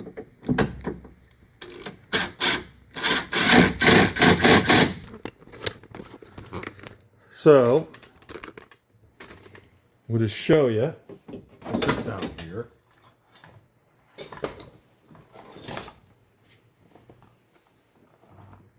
How well. Look at that.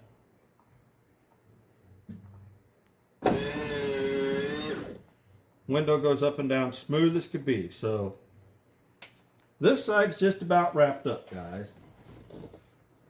Let's decide what we're going to do next.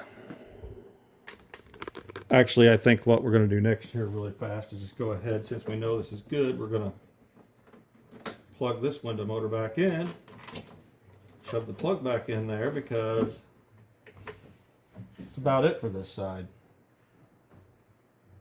We would check the door lock, but we don't have power to it yet. And like I say, this, I'm pretty sure, got it out. We do have to find a new bulb. Although his dome light's not even on, it's not working, but this switch here is stuck in. We're gonna have to address his dome lights, but then once we get a cover on there, this goes down here somewhere. We got to figure that out. So, still got that to do, but we just as well get the other door done, and we're going to pull the dash back. I don't know if we get to that tonight or wait till tomorrow. He did tell me that his dash was really rattling and bouncing. And look, this bolt's not even in it. It's completely missing. So we don't have to take it out yet, but I guess we'll take it out of that other truck since Clayton's going to scrap it anyway. I think what I'll do right now, you guys already saw me do it on that other truck, so I won't film it. We're going to take this screw out up above the windshield here, and these screws out, and this one to get these A-pillar moldings out of the way. I'm going to go ahead and take those off. Well, we know we got to take this lower knee bolster off. These two 7mm screws.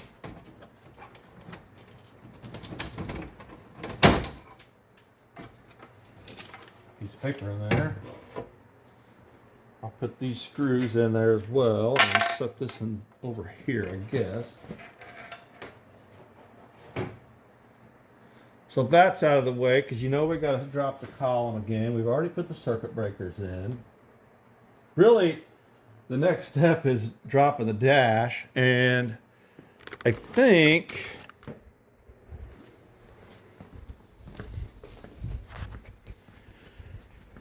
I'm going to rewrap this harness that goes across the firewall just because this tape is so nasty. I want to get this hanging stuff off of it, and I'm not going to go over the whole thing. I'm going to kind of spiral it around it just to get it back together, because this is pretty bad coming off of there. So yeah, throw that crap away, and I think I'll just spiral around this real quick and have that done.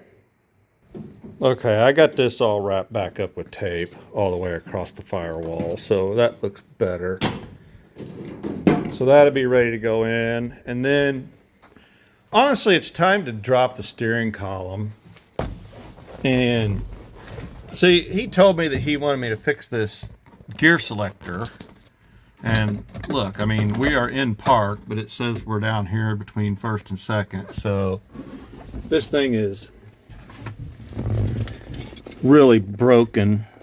Remember taking that one out of the other one. This one's just busted completely off, so that's gonna have to be another video, because we're going to have to find another one, and this video is going to be so long as it already is. So I'll take this cable off and get it out of the way, but other than that, it's broke. So yeah, I kind of want to get this started, so they'll be dry for tomorrow, because I think we'll be finishing this thing up tomorrow.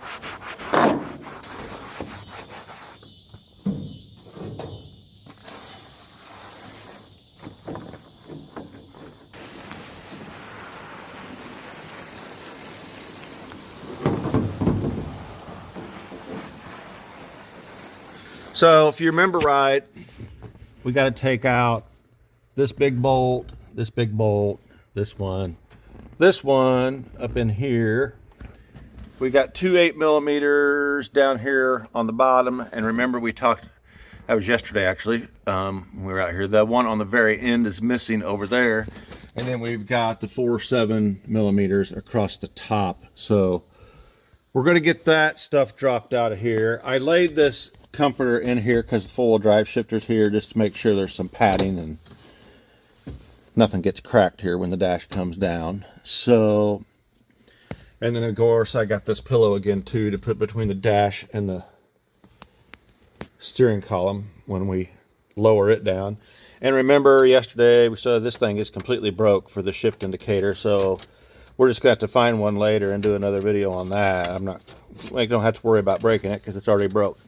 And I do need to cut, this is the trailer brake harness that somebody has put here, and I don't want that in the way of the steering column.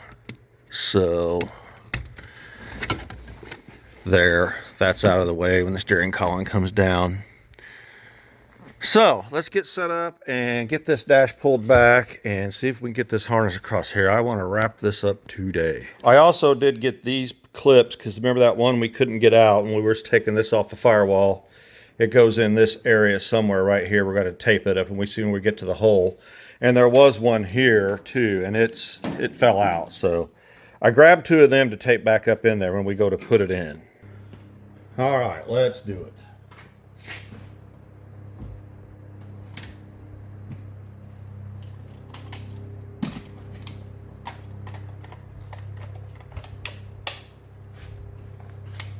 think I'll get these bottom ones out here first before I drop the steering column down.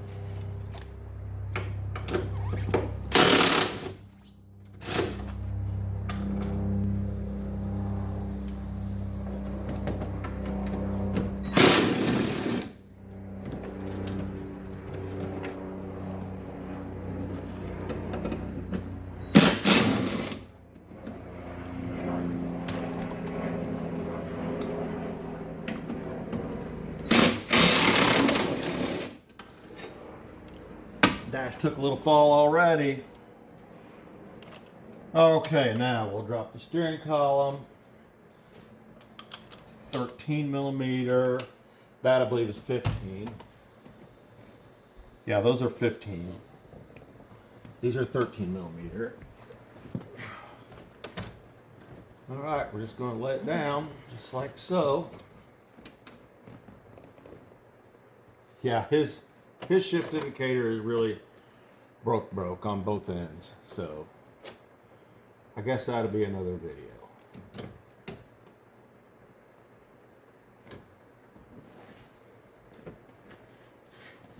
He said somebody had this dash out. Like I said, it's pretty scratched up here anyway, but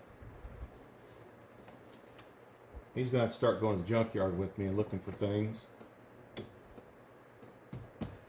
Okay, we got the... Let's do... I don't know what I did with all my batteries. Let's get the ones across the top out of there. They're 7 millimeter.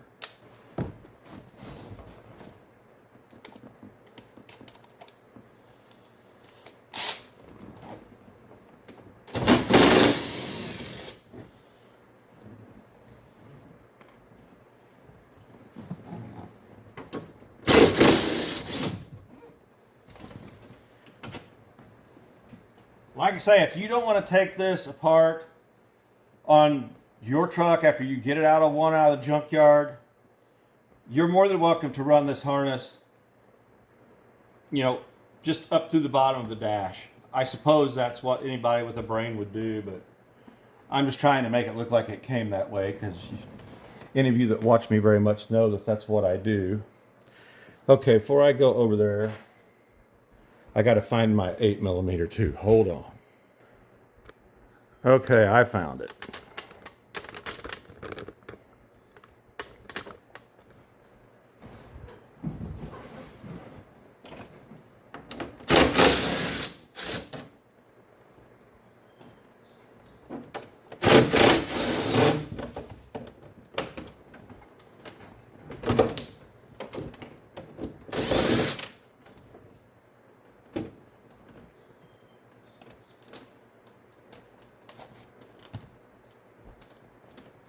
Okay, there should be 3/8 down here, but remember, this far one's missing. So, we'll get these.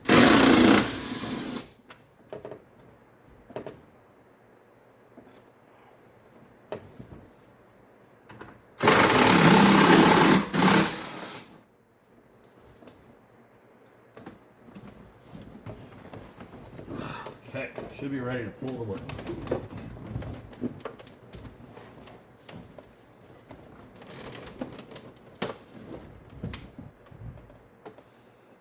Wow, this one doesn't even have insulation on the firewall like the XLT does. They really cheaped up the XLs, I guess. Okay, there is, boy, I'm gonna have to work on this.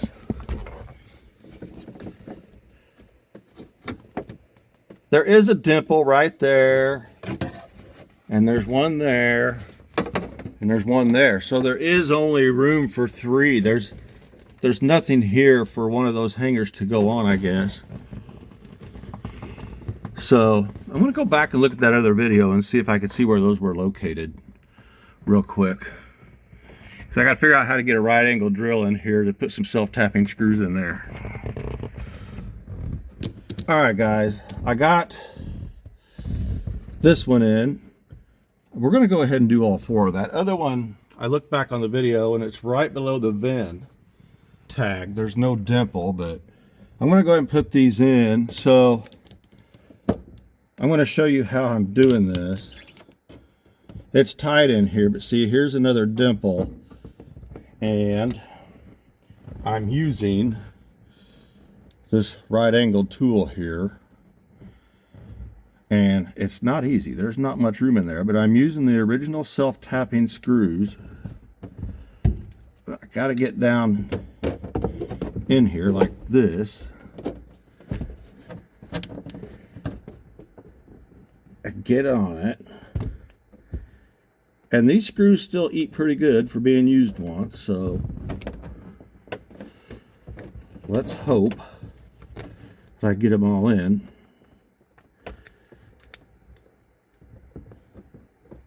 See, my hand is shadowing me. I can't see it. I can't see the dimple because I've got a light shining in here.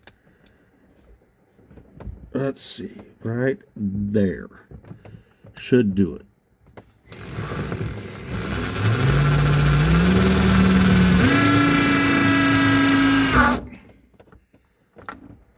See, it's working.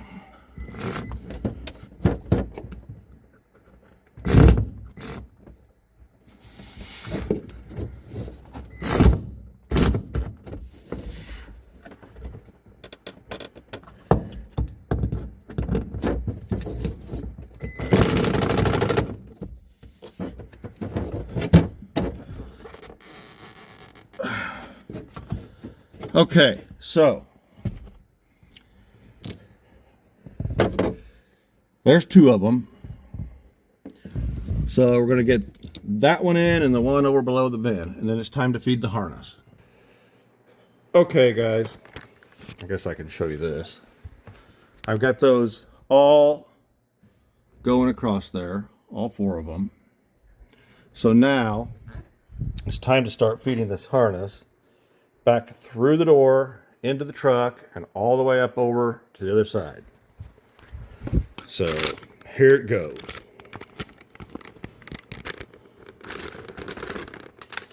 See what happens.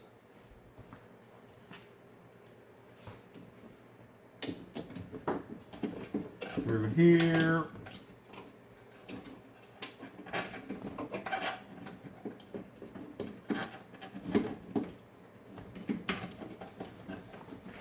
This is going to wind up all the way over on the passenger side.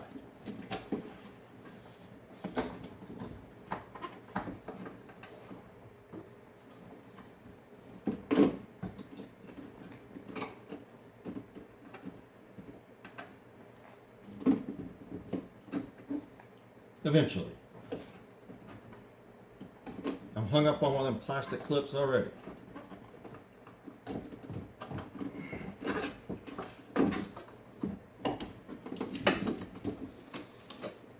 Okay, now this has to go up once we get it in here.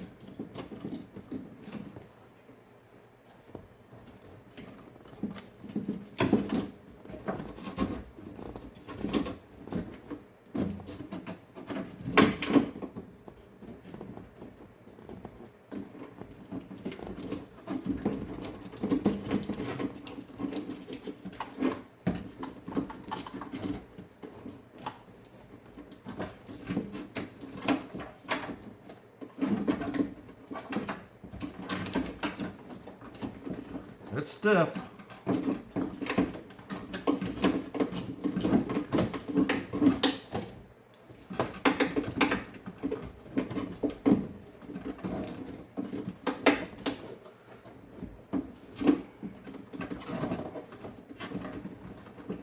It would be nice to have extra hands kind of pushing in as you're pulling up, like so.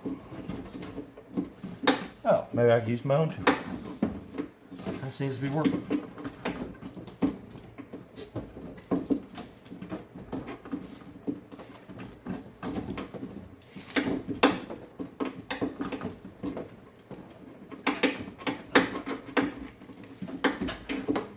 Well, it was.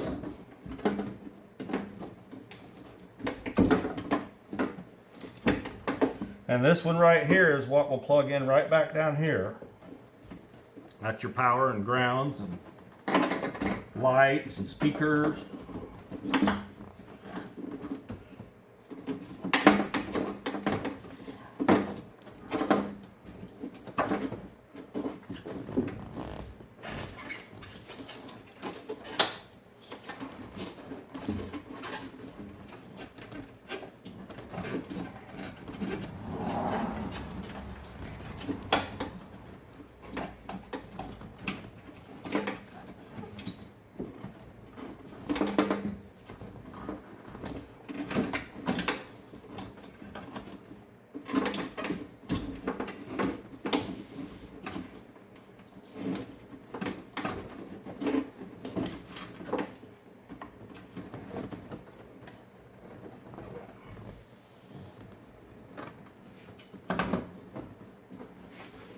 And we've got our accordion in. Go ahead and just push it in place.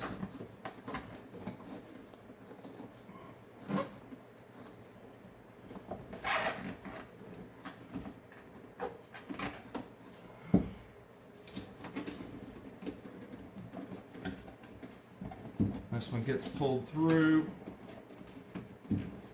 locked into place.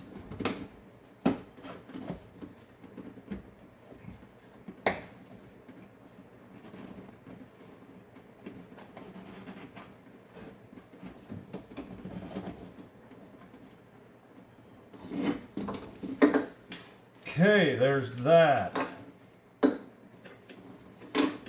Window motor will plug in right here. Speaker will go up behind here. Remember, this goes right in this hole.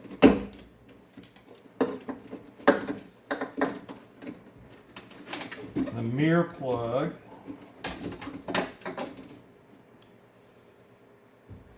is like this, remember?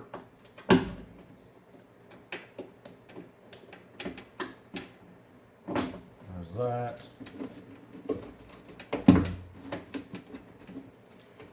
The door lock. We had two. Let's see. I know this one goes on the inside like this. So then it must be like this and this.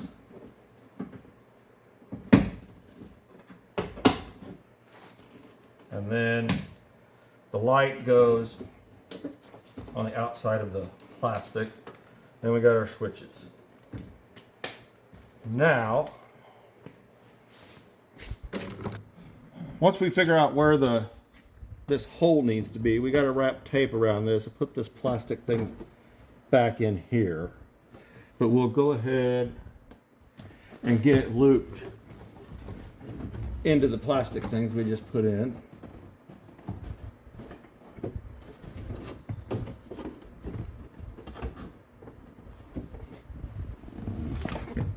Go to the other side.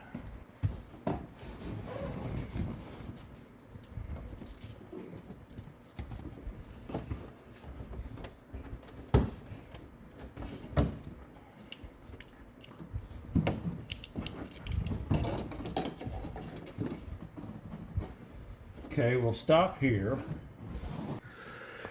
Where's my light?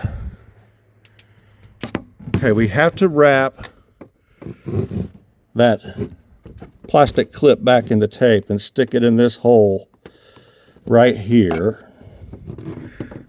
Then there's another one too that's already sticking out that goes in a hole way down low there.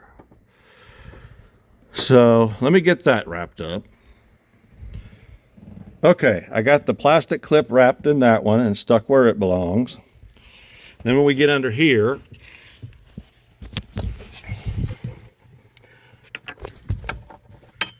there was another plastic clip right here that I pressed this harness onto. So now we can go ahead and plug this back in.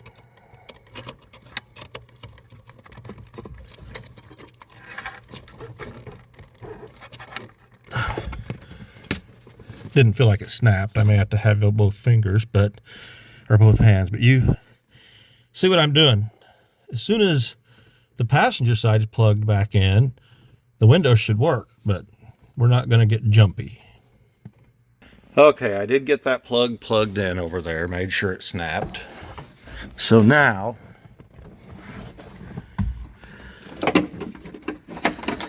this end has to go down through this hole, and we got to put another plastic clip in here that'll push in here. So feed it down through there.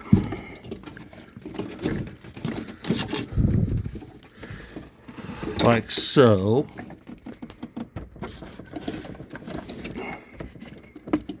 I tell you guys, it's not easy to look at this and make sure you're seeing it and do this at the same time. You've got door hinge bolts sticking through there in your way, see? You got to get past those.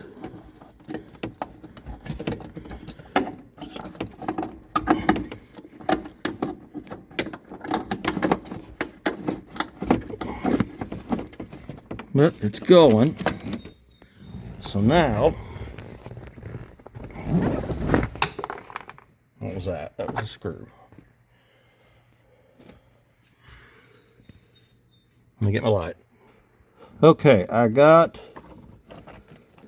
this plastic thing taped up in this one, so we're going to put it in its hole. Retainer. Okay, there's that. We're all the way across. We fished it all the way down through. So now we can,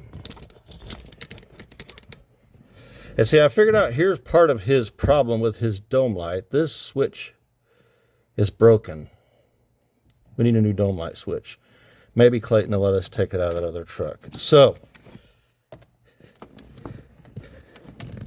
this is what come out of the door. So I'm not going to plug this in too tight because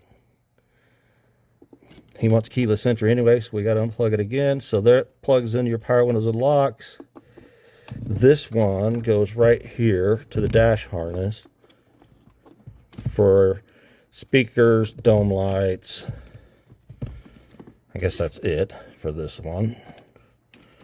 And then here's the power mirror that plugs into the door from the dash harness, or the one that we ran over. So there's the power mirrors plugged in. So, to be honest, guys, I could be wrong, but I feel like the door locks and windows should work. Look at that. Haha.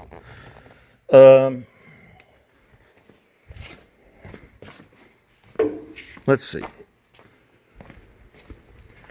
don't know if I heard this one or not.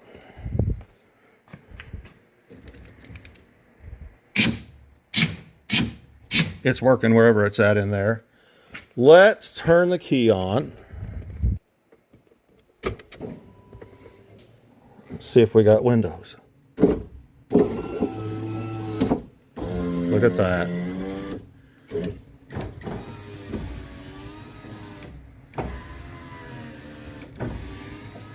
How awesome is that? If I knew where the mirror switch was right off the bat, we'd plug it in and see if they worked. Is it down here? No. Well, we'll just have to try them later. Here it is. So, let's see.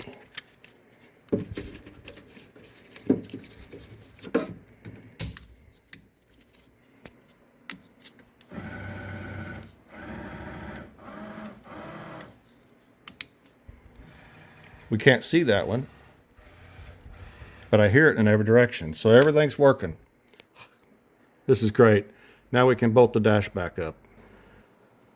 All right, this is never fun getting this dash back up there. So I'm going to just try to push it up and get one of these in here for it to hang on. It'll help balance it maybe.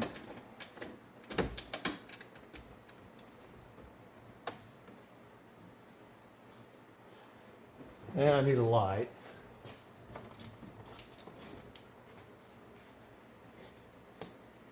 That one's not even quite close. Down below here.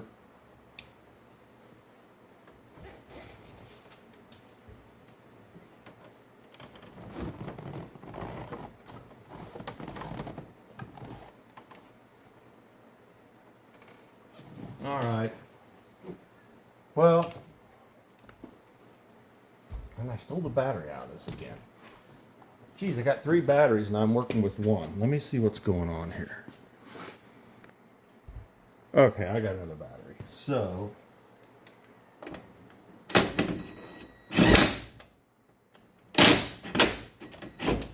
okay.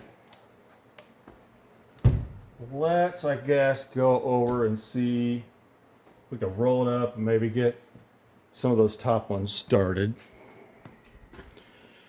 Okay, I grabbed this bolt out of the parts truck so we can try to lift this up and get this one in that was missing. That should help us.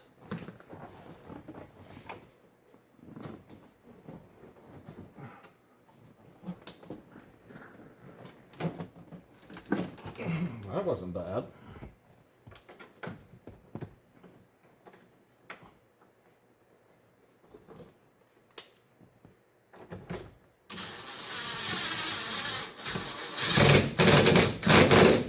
Huh. Let's hope the rest of it goes that smooth. I don't know if we should try putting some of these top ones in first. Maybe. In case I need it to move a little bit.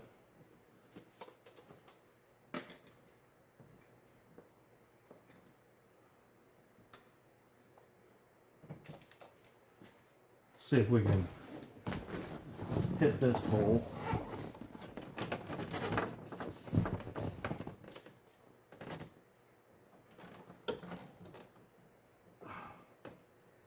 I think so.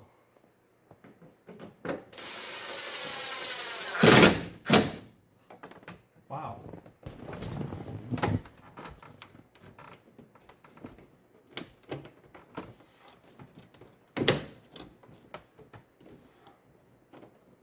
That doesn't feel great. Let's see. Maybe I need to be pulling up on this other side more.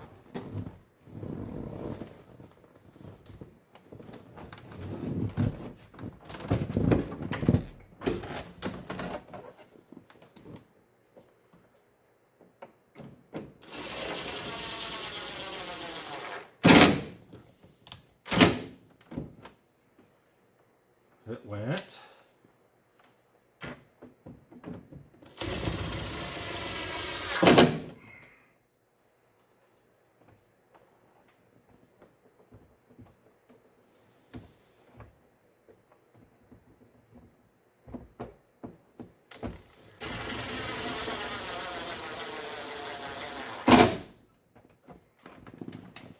Well, those all seem to go well. See if we can get the bottom ones in. That one went.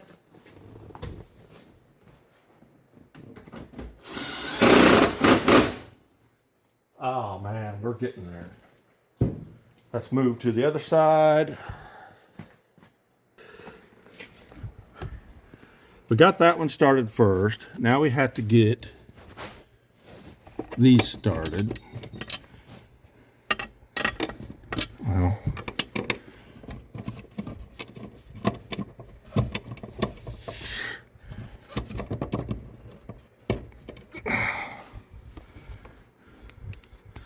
I need to push up on a dash to get this bracket to move up to get this one in. No, I guess it went. Then we got This one inside here. Is it gonna start? I think so.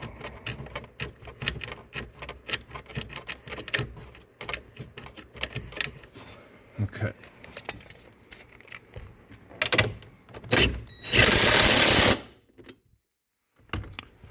Gotta have the extension. What did I do with it?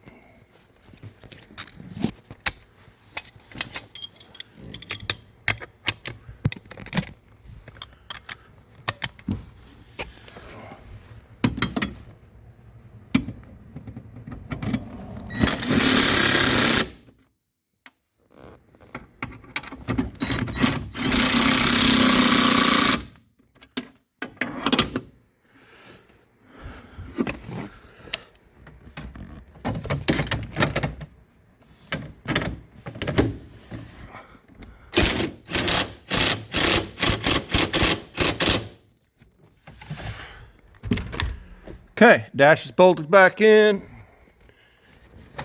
We will get that thing off there and get the steering column put back up and make some decisions here. Sorry about the finger. Okay, let's see if we can get this steering column back up. We've got 4 nuts here.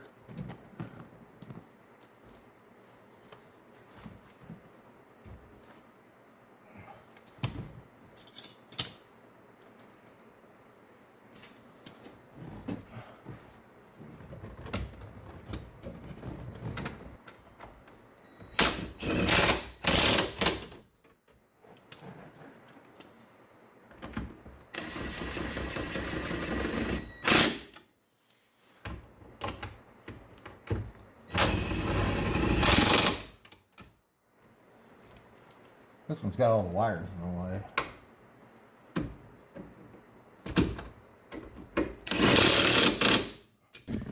Okay.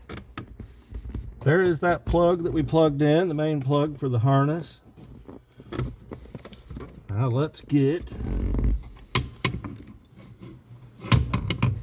this bolted back on.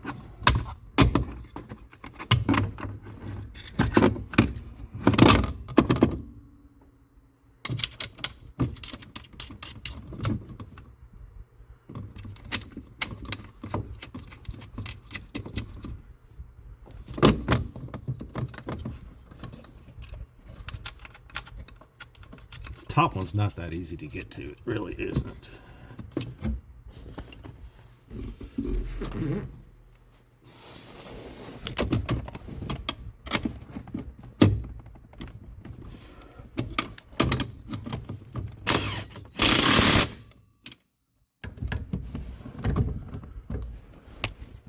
Gotta go under the brake.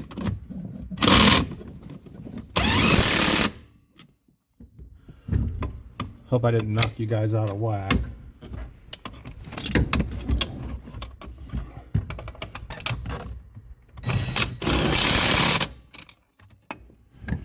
Then plug your brake switch back in. All right. We are about to get this wrapped up. All right, guys, I'm going to try to not have the debacle that we had yesterday. I'm not going to pull this whole metal thing out of here if I don't have to. I'm just going to try to pull it out of the way enough to get this door lock actuator in here. And it looked pretty stupid yesterday. Oh man, this one still has the rivet in it too. We got to get that out. Gotta do that. Okay, let's see if we can get in here and do this. Probably not one-handed.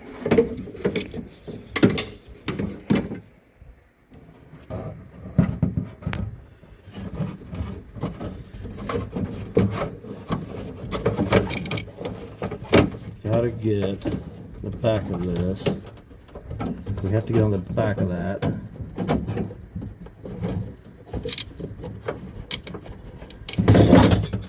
Now I lost my light.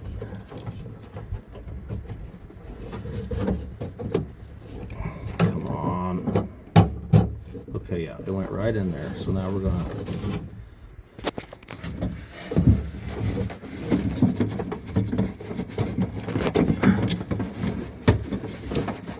try to get it around it.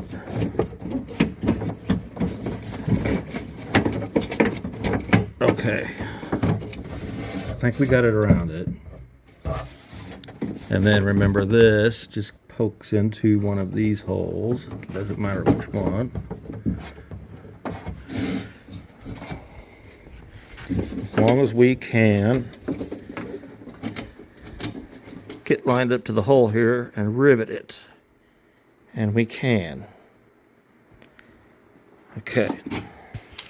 Okay, let's see if I can do this again.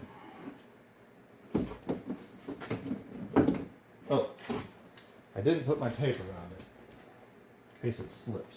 This is what I saved from yesterday.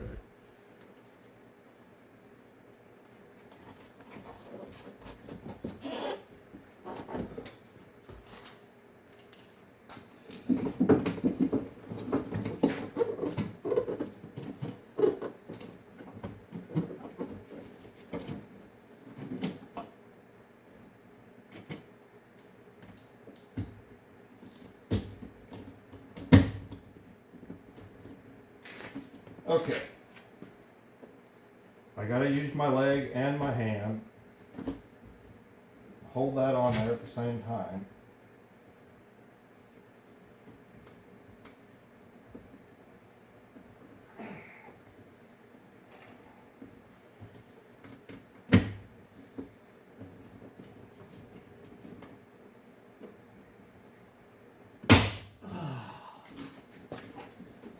Okay. Feels tight. Does the door lock work? It sure does. And it's tight.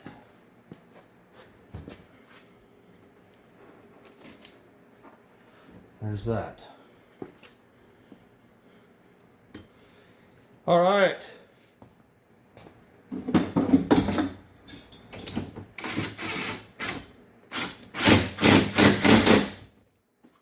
All right. We've got power door locks.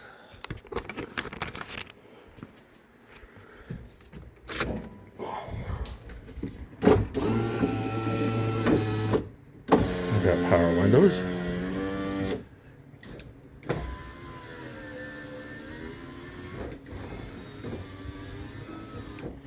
I think my cousin's going to be happy. Really happy. All right, let's see what we're going to do about this plastic to put back on the door panels. Let's not forget the speaker.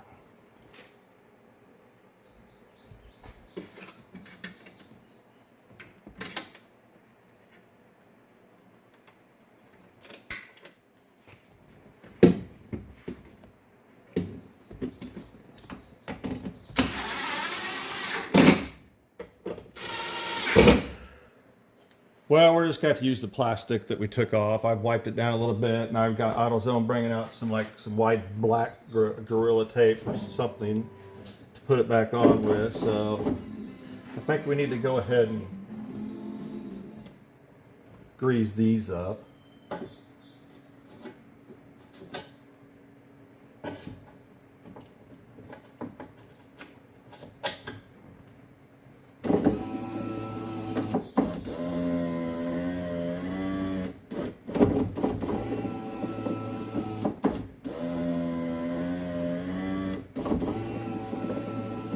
Okay, we're greasing good there.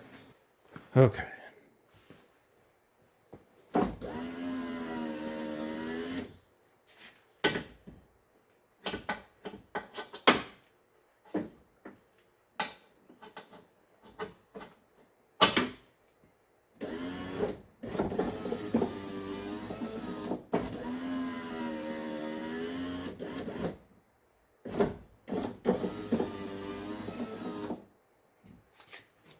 Good enough. Well, now the dash is bolted back up, I guess we can put these A-pillar moldings back on.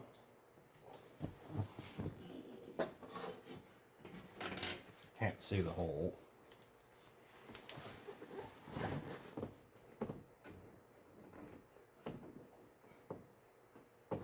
Getting there.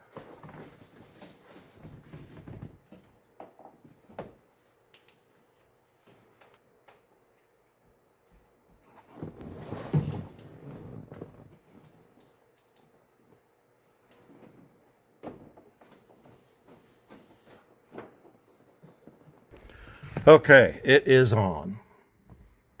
So I'll go put the other side on. Okay, I've got the other A-pillar molding stuck back on. And I pulled this off to see why the dome light wasn't working, and there was no bulb in it. And I put that one in and it works. So obviously this button's not going to work until we decide what we're going to do about that.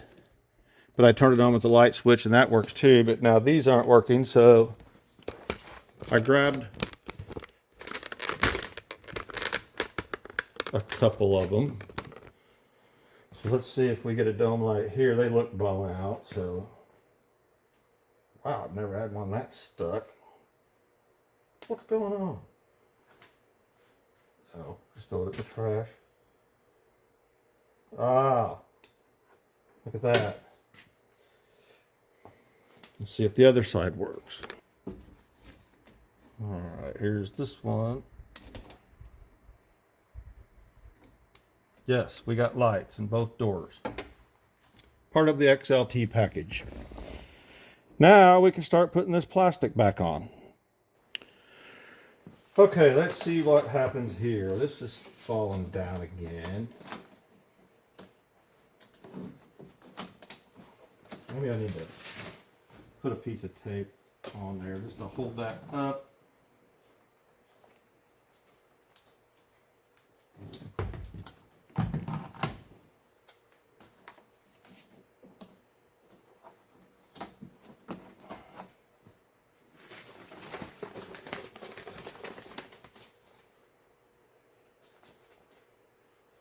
I could run a piece of tape across the top of it.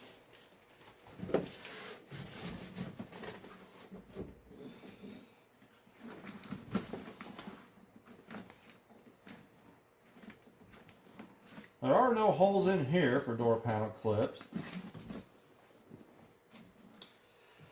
I'm pretty sure that this was sticking through here somewhere on the outside. There's that.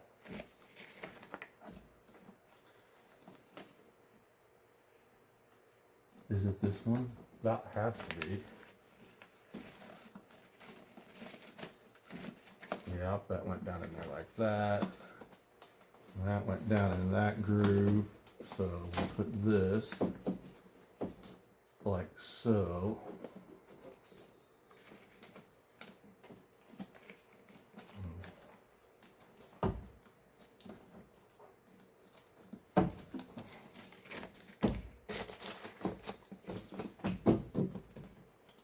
I don't like tape sticking out from behind the door panel.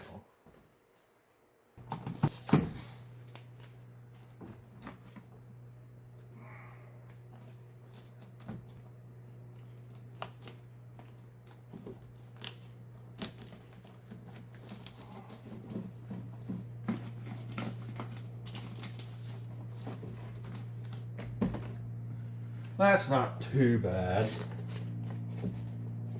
Seen worse.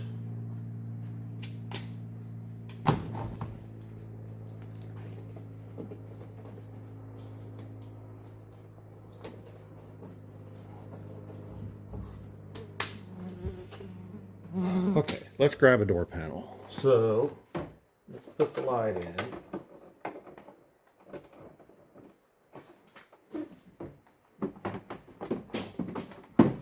Feed this up through here.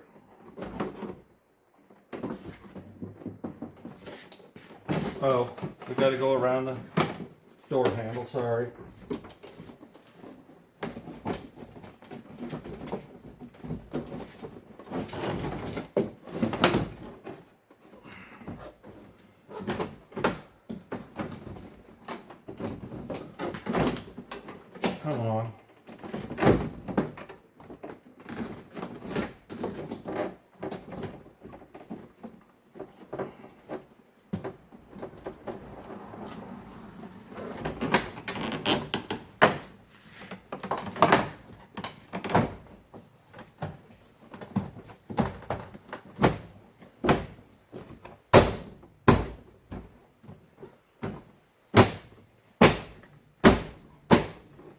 Now, we gotta have self-tapping screws to go in every one of these because there's no holes in the bottom of this door.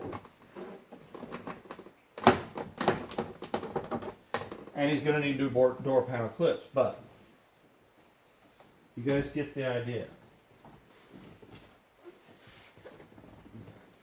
Guess we can probably snap this back on now.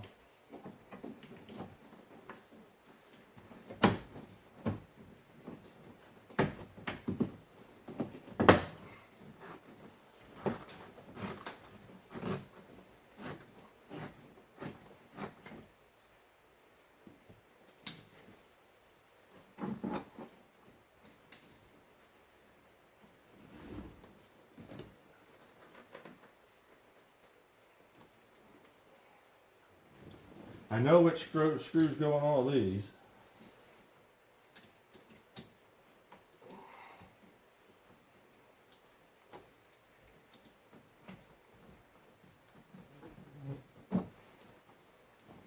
Now there's a screw in here, but there's nothing for the screw to plug into, or screw into. It does clip at the top. But until we can get that rebuild kit for that, plus there's a cigarette burn in here, I guess.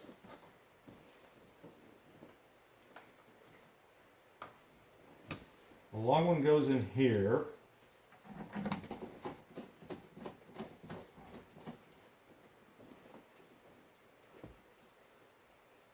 That one's in there.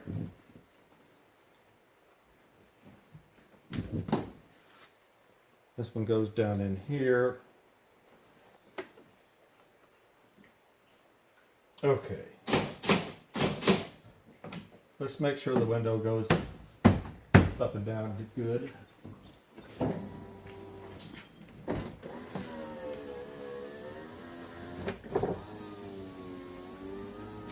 Not bad. I'm gonna tell my cousin we got to get screws for this, but there's really nothing else more to worry about. What do you guys think of that? That's awesome. Okay, I went ahead and put the plastic on best I could, just like the other side. So let's see if we can get this on. Again, we're gonna put our light in the socket. You gotta bring these up through here. Better shut the key off. So I'm hearing windows move.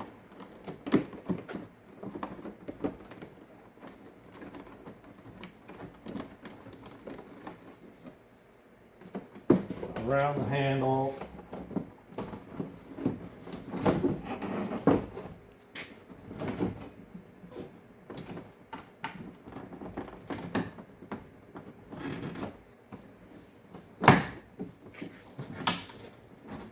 Boy, these things just really don't want to stay in there on these trucks, these window sweeps.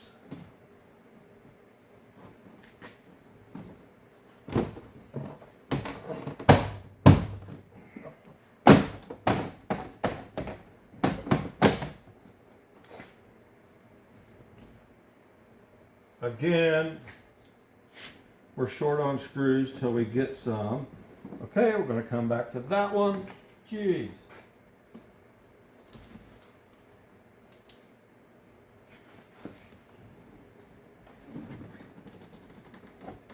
I do see that one. Boy, they did get put in a little bit different spot with door panels without power windows and locks.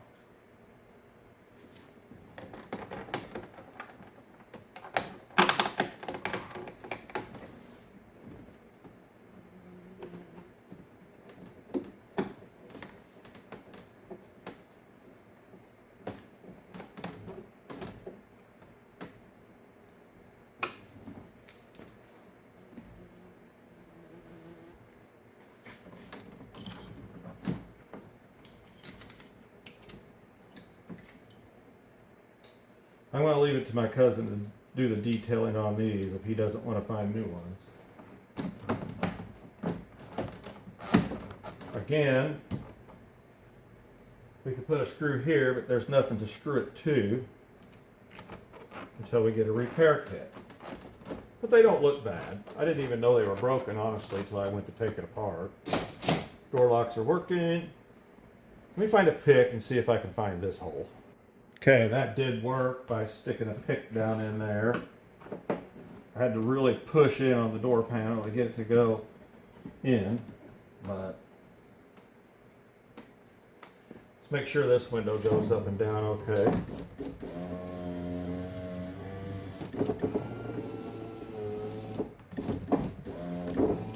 Sure does. Okay, I'm going to get this comforter and stuff out of the floor.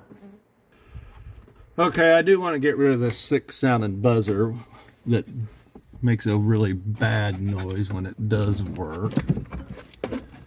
So, let's see.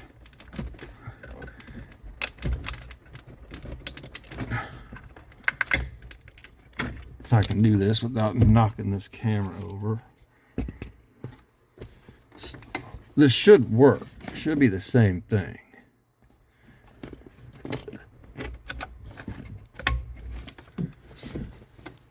What if we turn the lights on?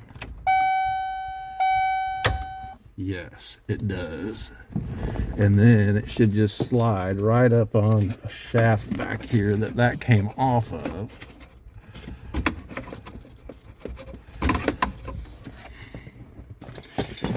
If I can see it.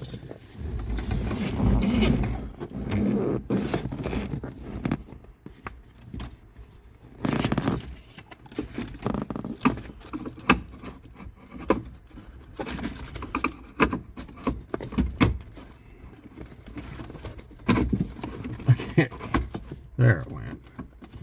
Now it's not coming off. Okay, lights on.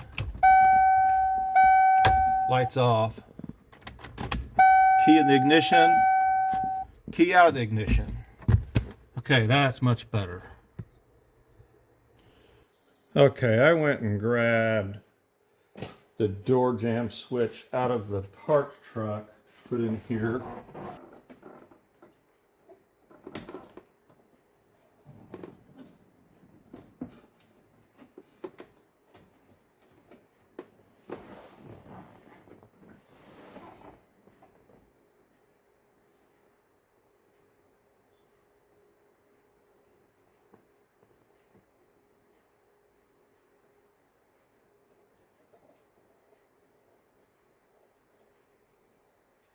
Okay. Now we're going to twist it quite a bit counterclockwise before we put it in. That way, when you go to screw it back in, it straightens back up.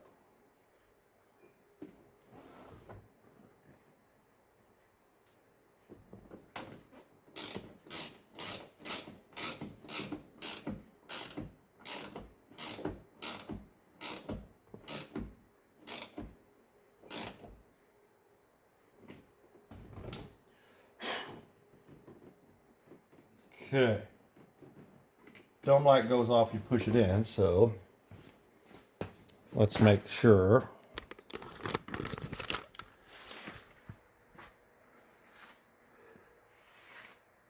that it goes off when we shut the door.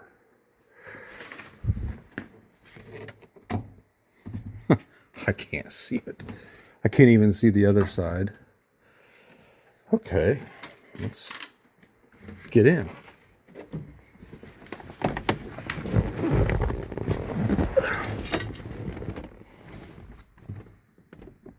Okay. Works as it should. That's it. I think we could put keyless entry in this truck. Well, let's put that kick panel over there on first. Get that done. All right, let's go ahead and put this kick panel back on. I'm not going to need it off anymore.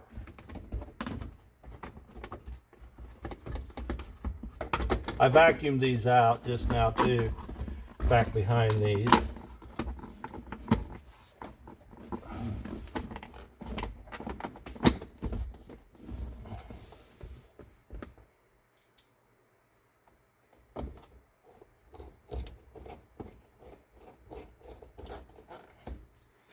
There's that.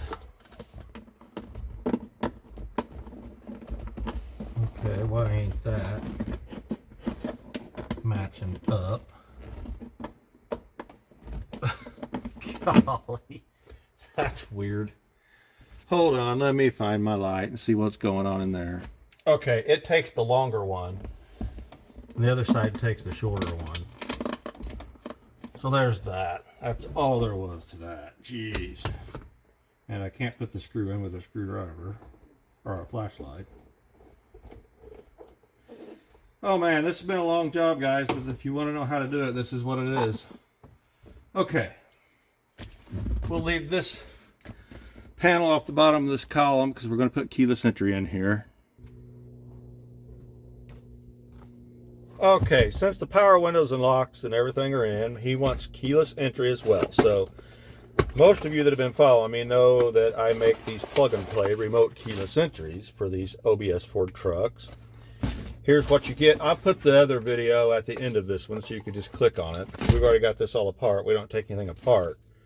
So if you were starting from scratch, you would need like a pry tool, a Phillips screwdriver, an 8mm socket, and a Phillips screwdriver, or a pair of pliers, or channel locks or something.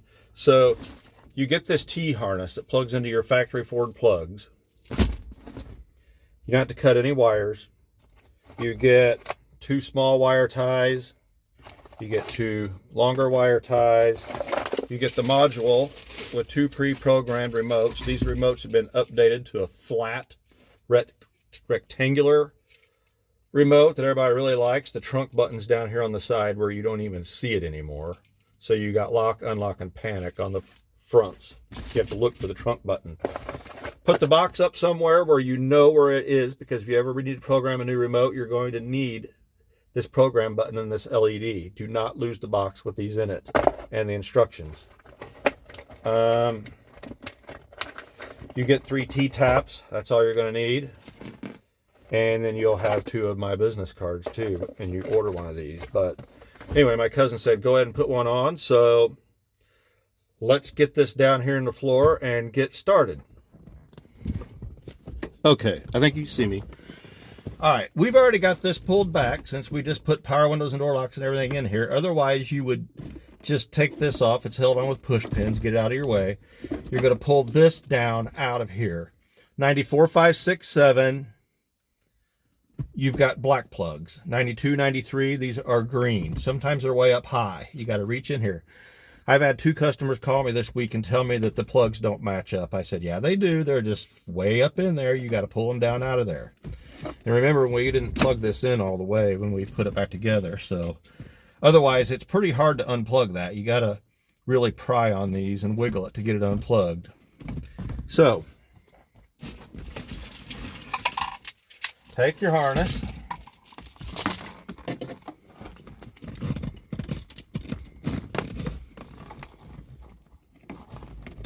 Plug this side in here.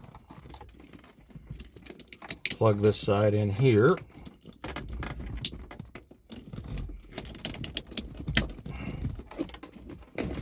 And we can stuff all of this stuff back up in here.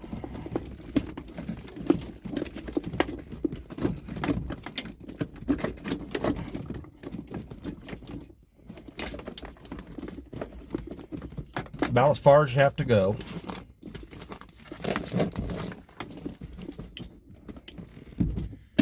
Go ahead and push this back on.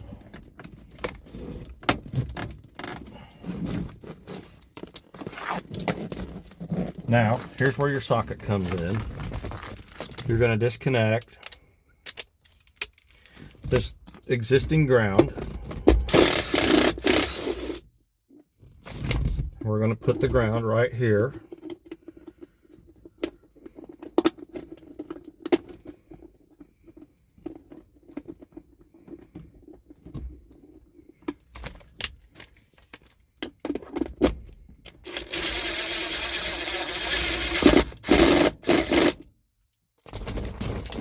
Now, to be honest with you, just like that, if you plug in your module, you should have keyless entry. Hear that? Door locks are working. So, we're going to go ahead and untie these, because this little wire right here is your antenna It's got really good range. It blows the factory Ford keyless entry from these years out of the water. Okay, now we're going to take one of the T-taps. We're going to put it right here on this brown wire. See this plug? If it's empty, it means you don't have cab lights, like this one. But if it's got something plugged into it, that means you've got cab lights. This is your cab light plug. So this, you got a black and a brown wire. So this brown wire is your parking light wire. We're going to put a T-tap on it. And no, I wouldn't use T-taps outside the vehicle either in the weather, but your flashing lights and tooting your horn and things like that, you're fine to use T-taps inside the truck on this low current stuff. No, you would never use it on a remote start or anything like that. All the wires are labeled. Parking lights, we're going to plug into this T-tap. This black wire with the blue stripe right here that we just plugged into here for the dome light in the door, this is your dome light. This is going to give you illuminated entry. So when you unlock, the dome light's going to come on. We're going to put this T-tap on it right here.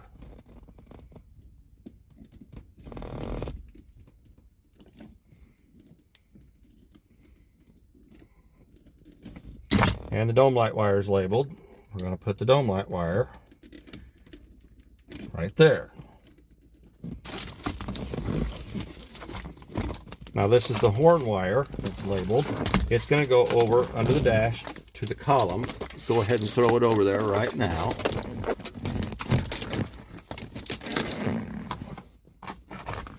Take your module. Just tuck it up here on this existing harness. Here's your wire, your antenna. Let's feed it back around here to keep it up. Take the two bigger wire ties.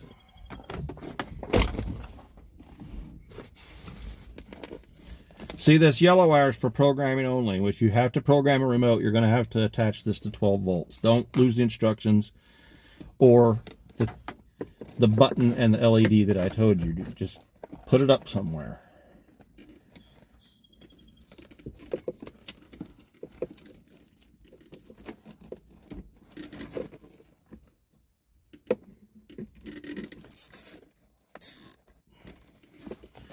You don't even have to cut those off. Okay. That's tied up. And you can go around pretty much anything else that you can find up here. You don't want it rattling, and it won't anyway.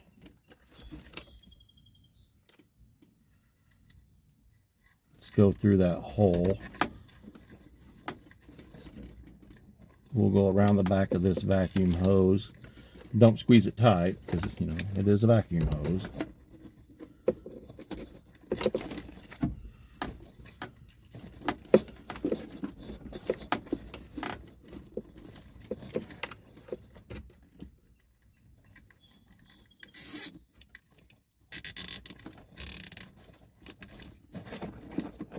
Okay, we'll leave that there for the time being. We'll move you guys back over here.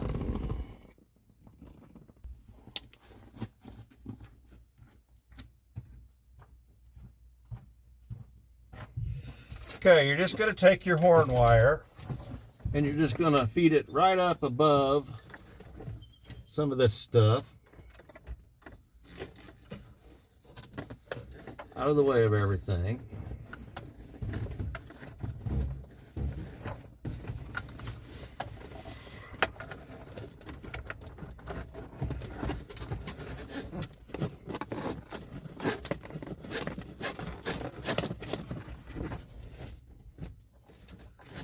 Any excess, we're just going to tuck up right back here.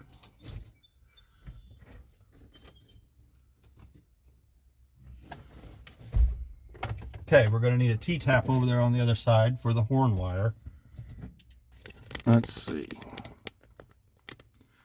You're going after this blue wire right here in this black plug. That is your negative horn signal. When you hit your horn, that sends a ground to the horn relay. So we're going to put a T-tap on it.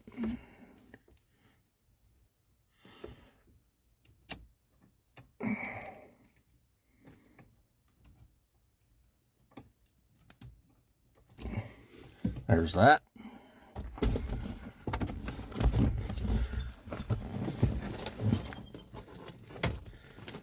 Come up through here. You don't really have to take this panel off here either. It just happens to still be off because we had it off putting in the power windows and door locks. And we're going to plug the horn in. Let's grab a remote. That dinger means the parking light's flashed. Okay, let's see if we got panic. Okay, now just take these other two wire ties and tie off. Good place right here.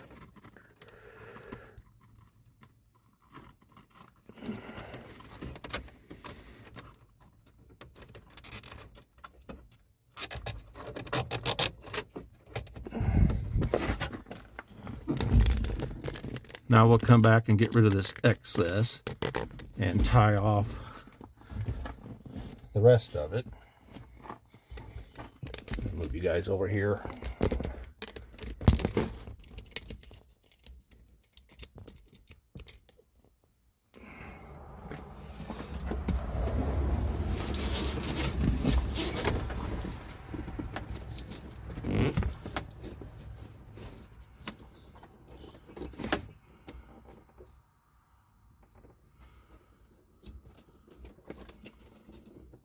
Just find something good to tie it to.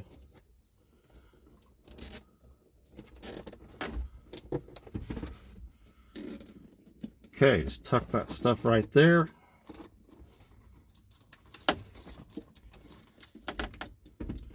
Hold on to your antenna and kind of hold it up as we put the kick panel back in behind it.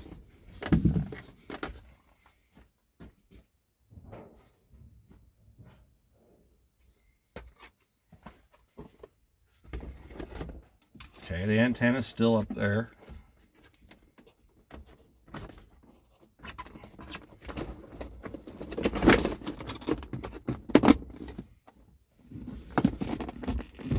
See, that's right up against it. Put the push pin in.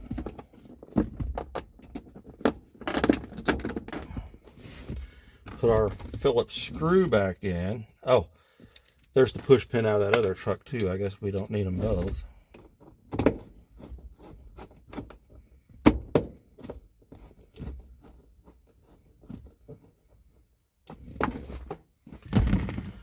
Okay. We need to put the dome light back in here. I left it out when I realized what was wrong with it because the doors were going to be open so long. So let me do that. Okay, guys, so that's what you got to go through if you've got an XL and you want power windows and door locks. So many people think that they're wired for it and have the actuators in the door. They are not in any way. So I hope that this video really reaches a lot of people because it's been a long one. So lock, parking lights flash once, unlock, parking lights flash twice. If you hit lock twice, real quick, the horn chirps just to verify lock. Hold down the star button for 2 seconds for panic.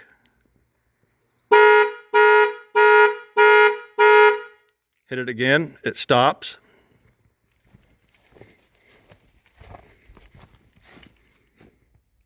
Okay, unlock, turns on the dome light. Lock, turns it back off, otherwise the dome light stays on for 20-some seconds. Again, when you hit panic,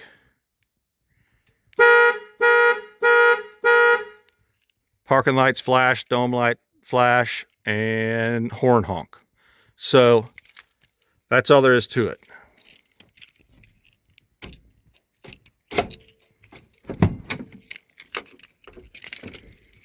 And it still works with the button.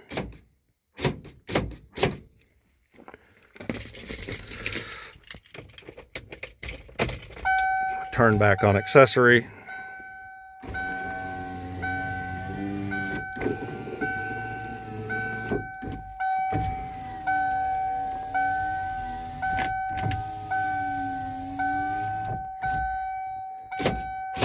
Everything's working like it should. You may wish I had not put that dinger in there. Again, put the box up. Don't lose it and what's in it.